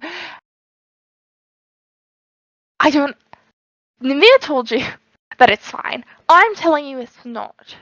I'm not saying that I don't believe you, darling. I'm saying that you're going to need to come to. We have not run into a single issue with this so far, and the other barrier wall has had no issues. We have followed the exact same schematic. Everything is exactly the same. And I understand that you've had a dream, and I know that your dreams can be prophetic. But frankly, not all of them are. Sometimes it's just a nightmare. And we have no reason to believe that this isn't going to work exactly the way that the other one worked. If this was the first barrier wall that ever existed and who had never done anything like this before, I would be skeptical, I would be concerned. But in this case, we have a working model that has been working for 150 years. Ours works just as well. Nothing's going to happen, darling. You can't take the chance. If my vision comes to pass, if you are wrong and I am right, we are not talking about thousands of people dying. We are talking about hundreds of thousands dying if we are lucky. Darling, I think you're being a little bit... I think you're catastrophizing a bit, all right? It's... why don't... Look. Why don't... go back to sleep, all right? We can talk this over in the morning when you've had a chance to calm down, okay? But it is... She looks up like a clock. It is 2 a.m. Neither of us are in a fit state. We both had a long, busy day. Neither of us are in a fit state to have this conversation right now, okay? Go back to sleep. We can talk about it more in the morning, right? Has Nimir told you the name of the person with the second piece? Yes, of course. She didn't tell me. She's being coy. You know how Nimir is. You two never gotten along particularly well. But if that's your concern, I'll tell you right now, it's Arcasinde. She's a Dragonborn. I'm telling you now, Nimir has only ever been out for herself. It really makes me sad that you can't see that. I don't want to have this argument again. Nimir has been... I know how you feel about her.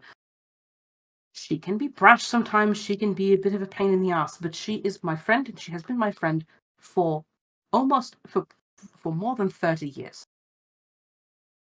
I have no reason to not trust her. I understand she can be a bit of a pill sometimes. But she has never done anything to make me think that I can't trust her.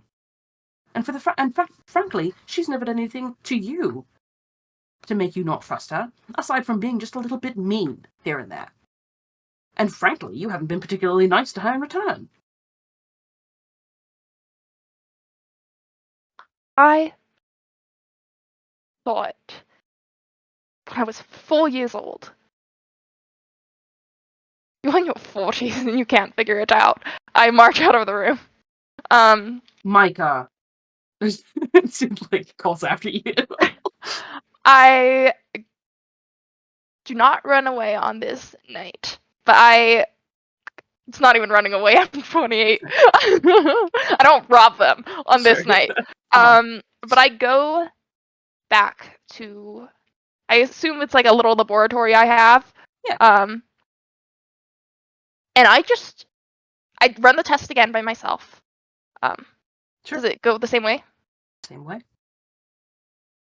I just start spreading out some pieces of paper, and I run the numbers again and again and again and again all night. Based on all the research that you have, that you've gotten from maybe not people who were there for it, but the people who took reports from that time period. Like, you have original schematics, or copies of original schematics at the very least. It seems everything matches up. You run the numbers until it's plucking until the sun comes up. Is there a limiter on the lodestone? How does the lodestone regulate how much it takes? With magic, Sparkles. Sorry. No, that's fine. That is a very reasonable question to ask me, given how much technical jargon I threw at you earlier. However, in some cases, the answer is magic. That's it. It doesn't have a built-in limiter as part of its mechanism. It is the lodestone itself is magically only supposed to draw up energy at a certain rate. And when you calculate that rate with the lodestone that you have in this mock-up, it's drawing at the correct rate. Are our lodestones already installed as like under the obelisks, basically, or? It's basically the obelisks that are set up. There's almost all of the obelisks are set up, and almost all of those obelisks that are set up have lodestones already in them. None of them have mechanisms in them yet, because you've literally just finished making the mechanism. But yeah. I start messing around with the lodestones on my model, and I try and see if I can remove the limiter, or like its natural, like increase its natural extraction rate. Okay. Yeah. Go give me an Arcana check. Arcana. Let's see what dice feels good. None of these dice feel good. Oh no, that one was sitting up on a natural one. I'll take this one that was sitting up on a natural 20, and I roll. Oh, actually, I have a good model. Okay, I roll a 14. 14. Okay, you mess with a little bit. I would say that with a 14, it takes you a while, a long time, like a couple of days worth of tinkering.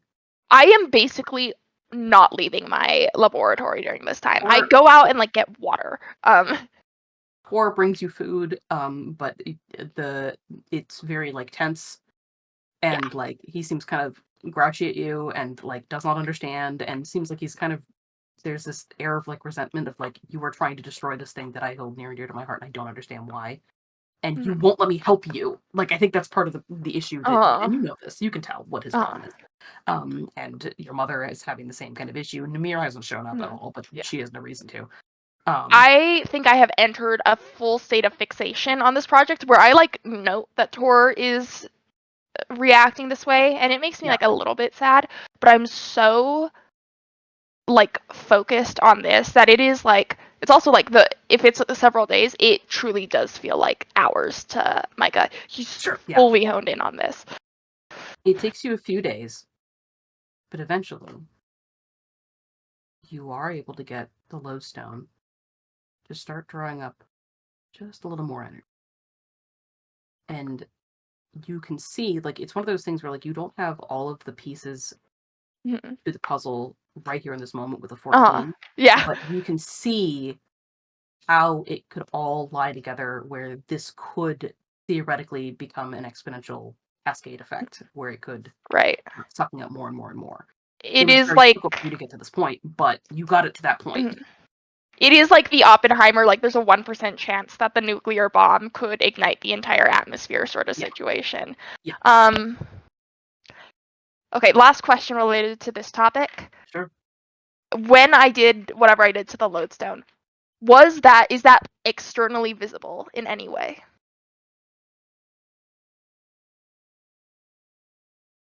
Yes. Not on the lodestone itself. But after you finish this test and you confirm your findings, and you're going to put the lodestone back in, like you take it out to take some measurements, and then you put it back into the mock-up obelisk. As you're putting it back in there, kind of shift a foot, and your boot crunches a little on the ground. And you look down at your feet, and it's like salt has been drawn up from the soil. Just a tiny little bit.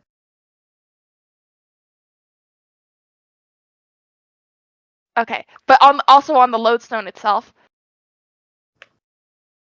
basically, like if the big lodestones on the main obelisk were sabotaged, would it be visible to just the naked eye? Not just looking at them, it would basically they would have to start drawing energy Right. out first. You can see the effects of it, but you can't see the sabotage of the lodestone. I go and I get my mom. Okay, yeah, you get me later. She looks at it, and for the sake of brevity, the conversation, we both know how the conversation goes down. She is not convinced. Her argument is basically, you spent the past 3 days in here tinkering nonstop on this thing to get this effect. You think you had to work so fucking hard to get it to fuck up. None of the other ones, that's not happened in the other ones. We have no reason to believe that anybody, I don't have anybody who, there's no one who would sabotage it. Mia could. And she immediately was like, oh, don't you fucking start with that shit. I truly think we have one of the worst arguments we've ever had. Absolutely. It is a knockdown drag out. Yeah, it is like if we start bringing up stuff from like 15 years ago that's unrelated. It is like a half the keep can hear this sort of. And I think after we are done fighting, I don't know if Tor is nearby, but whenever me and my mom have parted ways, I just point at it, the fucking little bit of salt on the ground. I'm like, this isn't enough. It is possible. A bit of salt on the ground, Micah. What do you want me to say? I want you to say that I was right, because I am. Well, I'm not going to say that, because frankly, okay, you know what? Yes, Micah, you're right. You spent 3 days barely eating or drinking, or bathing, by the way, held up in this room to prove a point that took you that whole 3 days to do. It was so difficult for you to do it, but you got it done. Congratulations. Yeah, thank you. Right.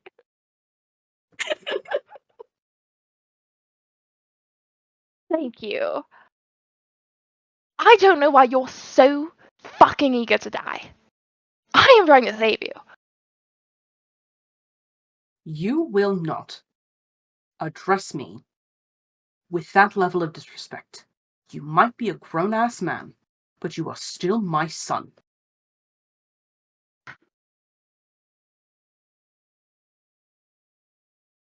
I understand that you're upset. I understand that you have your convictions. The fact of the matter is, it took you that much effort to cause even a tiny effect. I didn't even know it was possible, though. What if someone now did? we know it's possible. Now we can fix it or prevent it from happening again. I scoop the salt off the ground and I go march and I look for Tor. Okay. Yeah. You can find it pretty easily. You know where like his schedule is for stuff, and you find him and he looks over you. Is he like? Are there people around or what? There would be. He's like working with some of the greenhorns. But he will like see you coming and like shoos them away. Okay. I was about Micah probably. I think he actually doesn't care. But if he shoos them away, that's good because it's a little less awkward. Sure. I sort of let the salt like spill out. I go, it is possible. It could kill everyone.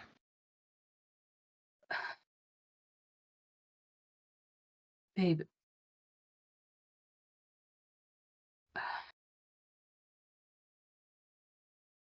When was the last time you slept?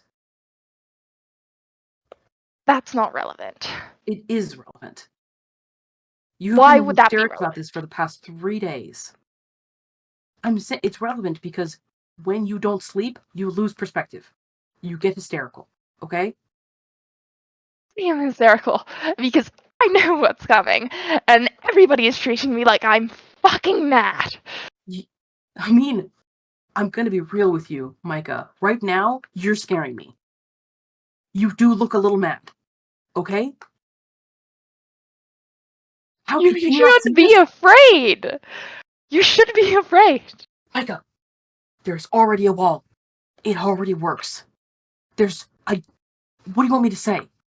Ours won't.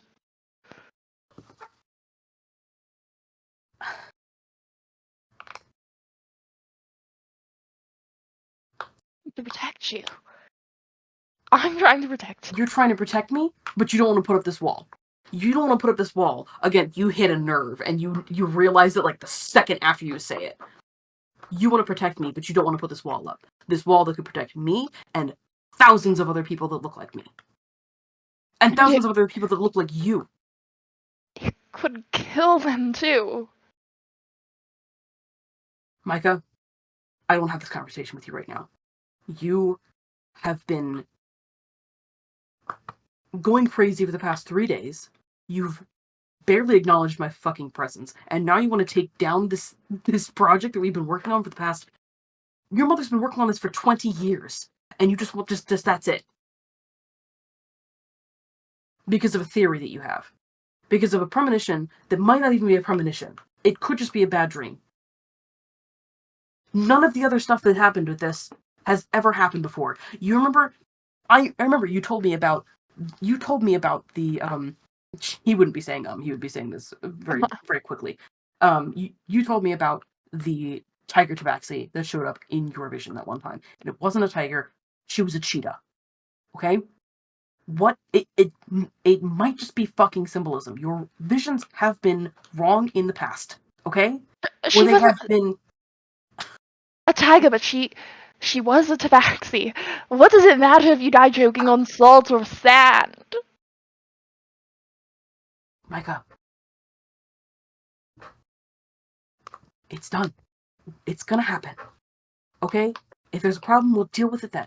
But at this point, with the way that things are going nowadays, shit is not great. I'm not going to stop the one way that we can protect our people. And I'm kind of disappointed that you don't want to do that. That you're looking for a way to stop the wall instead of trying to figure out a way to maybe help or pivot. Not worth the risk. What did you say? I'm sorry. I said, I was listening. I said, it's not worth the risk. Frankly, Micah, it might be.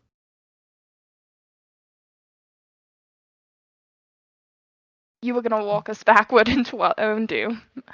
And I march up again, and now I'm looking for Namir. Micah's just raring to fight. You find Namir. Tor does not fall after you in the same way that that your mother did. You find Namir in her study, sitting there, very, very Dolores Umbridge. You storm in. Mm-hmm. I see that we haven't remembered how to knock, but that's perfectly fine. What can I do for you, my dear? I want to know what you did. 20 years I'm you've had sure with to my enjoy. mother to build this wall. And it's going to kill everyone. Why would it do that? It's supposed to help people. I think you should tell me. Tell you what, darling? I think you did something to the lodestones. Of course you do. Of course you do. Because whenever you need a victim to blame, I'm the first one in your mind. And to some extent, my dear, I'm flattered that you've placed me in such a important role in the play of your life, but I really haven't done anything.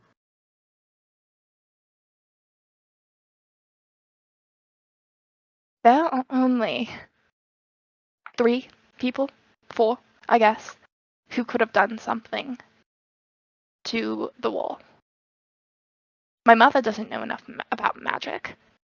Tor would never compromise what we're working toward. I know I didn't. So the only one out is you. This isn't about my grudge. This isn't about how much we don't like each other. This is process of elimination. Well, I certainly see your logic, however, it is ultimately flawed because I haven't done anything. You're accusing me of sabotaging the wall? Is that what's happening here? Why would I sabotage something that I've been working on for 20 years? Can I roll insight Absolutely, you into... can. Sure. I don't like this dice right now. Who's feeling good to me? Okay. Okay, that one's cocked, so I'm gonna re-roll. Okay. Not so bad, not so bad. I've lost what tab my character sheet's on. That is a dirty 20. Dirty 20. Okay, stand by. Give me just a second. I'm trying to look up a comparable stat block because obviously I don't have Nimir's full stat block. Just this moment. Stand by. Micah, 30 sessions later, realizing that Nimir was just a lady. Whoops. You said you rolled a dirty 20? Dirty 20. Okay. Will you just really quickly for posterity's sake, will you deafen yourself so that I can tell the recording what Nimir rolled? So you can listen back to it later? Absolutely. This bitch rolled a natural 20, didn't she? Hold on. Maybe. Where is...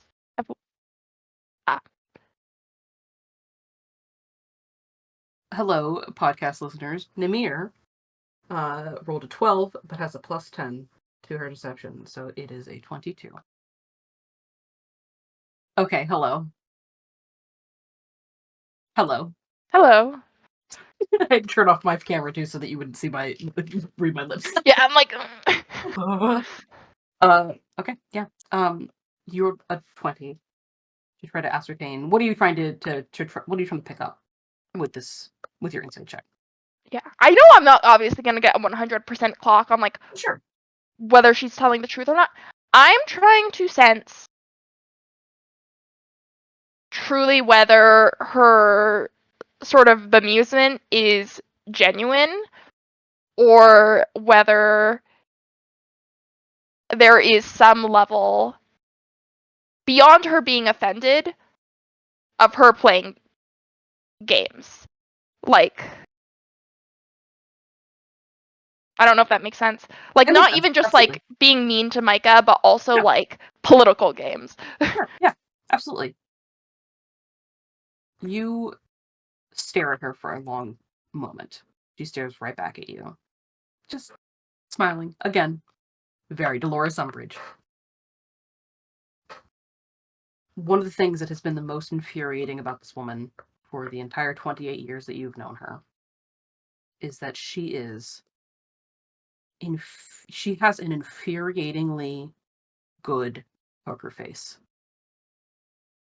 You can count on one hand, the number of times you've seen that facade crack. This is not one of those times. She just sits there smiling pleasantly at you.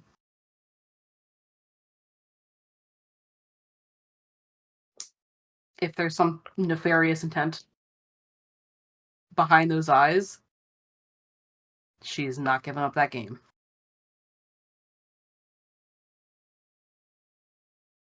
Just seething. If you've truly had no hand in this, you will tell my mother and you will tell Tor that it's too dangerous. Why would I do that? Because it is. No, it isn't. I, in only a few days, managed to get the mechanism to draw far more than it should. If we replicated that on a larger scale, it would cause a cascade effect. That means if even one of those lodestones is compromised, which it very well might be, which could happen, really, at any time, to ours or frankly to the one in Skylands, it would kill everyone. It is not worth the risk. You finish your monologue at her. She stares at you, which is kind of a neutral expression on her face. You watch that cloying, awful, sickening smile you fucking hate creep up the sides of her face. She leans forward across her desk and she says, "If." Punch her. You punch her. She recoils and starts nursing this bloody nose. You hear some guards come around the corner, and they seem shocked to see that you are the one standing there with the bloody fist. And she's like, "It is 0 damage because I have a -2 strength." She's like, "It is fine. Thank you for your consent." And they kind of awkwardly back out of the room, but still kind of keep an eye on you.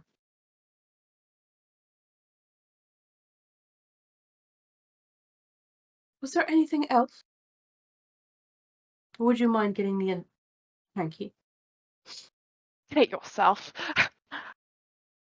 I walk out and I go to my garden, which I think I've probably redone over the years, and it's actually a pretty nice garden, and I think people hang out here. Oh, I think it's great. Still in character as Micah, he's very proud of his garden. Yeah. His mom's like, maybe we should just take this down. I don't know if it's an effective use of space. And he's like, I think people hang out there. I think people love it. It's great. One time you saw a proposal going on over there. There's a couple. You don't know who they are. You have no idea who these two people are. But you watched a proposal go down in the gardens, and you were like, "This is the best thing. I did it. This is what this is for."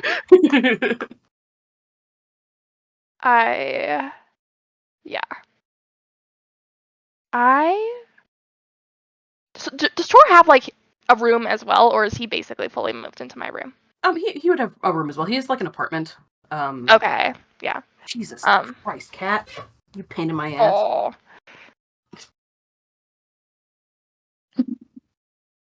Yeah, he has an apartment nearby.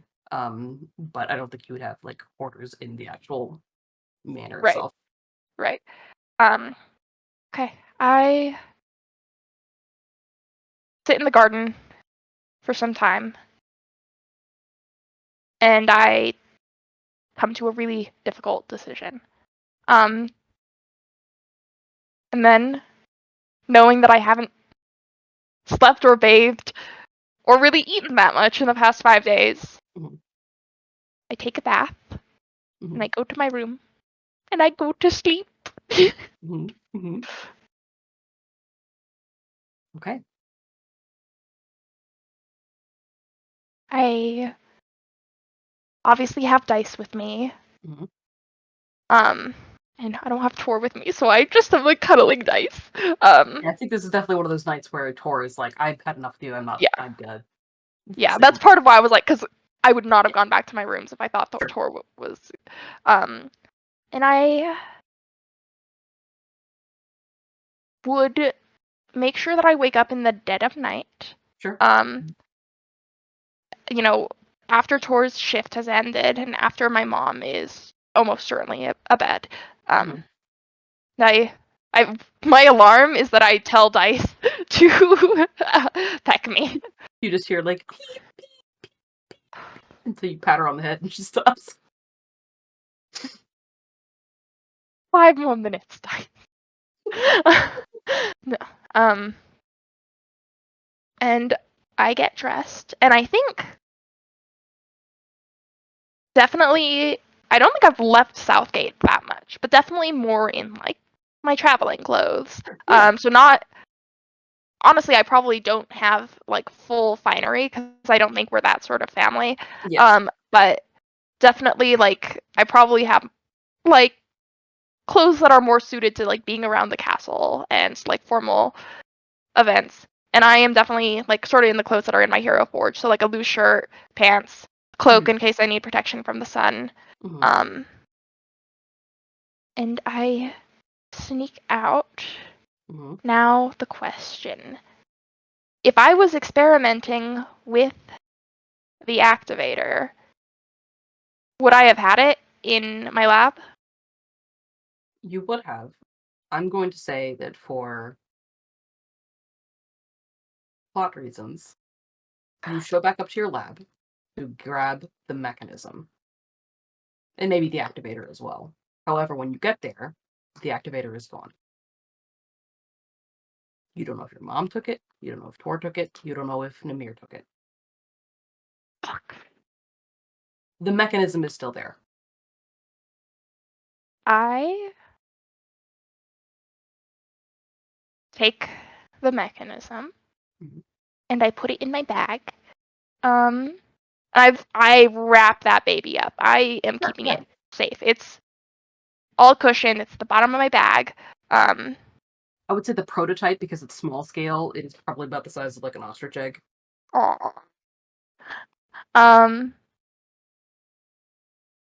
Any notes that I have on how I built the mechanism, and also just on the project overall, I take them with me. I put them in my bag as well.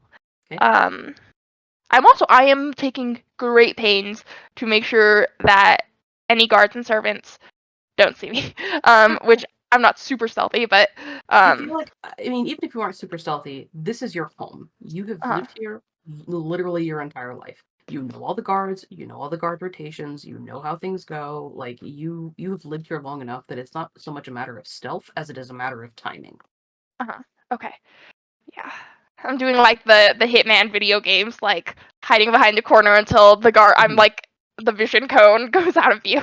Yeah. And they sort of know how the system is supposed to work, but I just disconnect all the pieces of the model one by one. And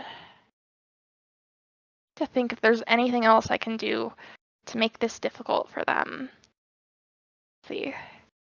Arcane mechanism. I think that's probably. I am leaving no notes though. Nothing in writing. Yeah, you scour it. Yeah, you know where all your stuff is, so you can very easily grab all that.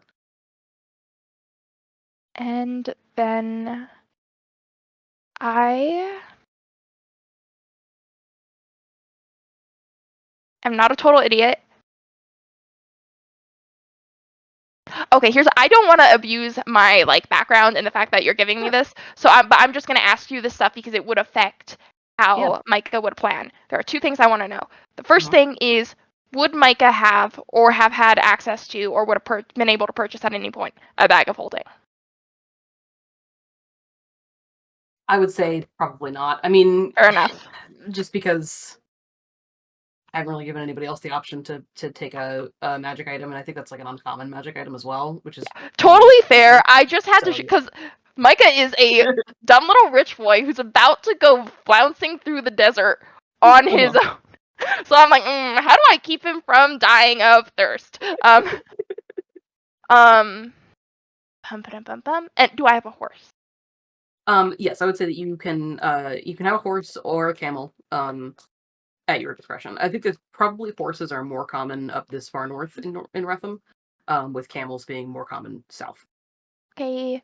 You would also know that Dry Scar, Scorch Run is 3 days away on foot, including if you're riding a horse. Scorch Run is like the capital of this barony. And you could also, if you were so inclined, catch a sand ship from there. Ooh. To get somewhere else. Okay. Can I bring my horse on the sand ship? Yeah. Yes! Yeah, you do that. Okay. Okay, good. So that means I only have to plan for like 3 days of water rather than like a week of water or more. Okay, perfect. In that case, yeah, bag of holding not necessary regardless. I pack some food and I pack some water.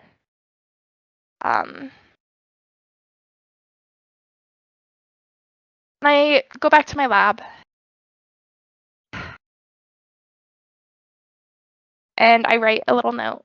And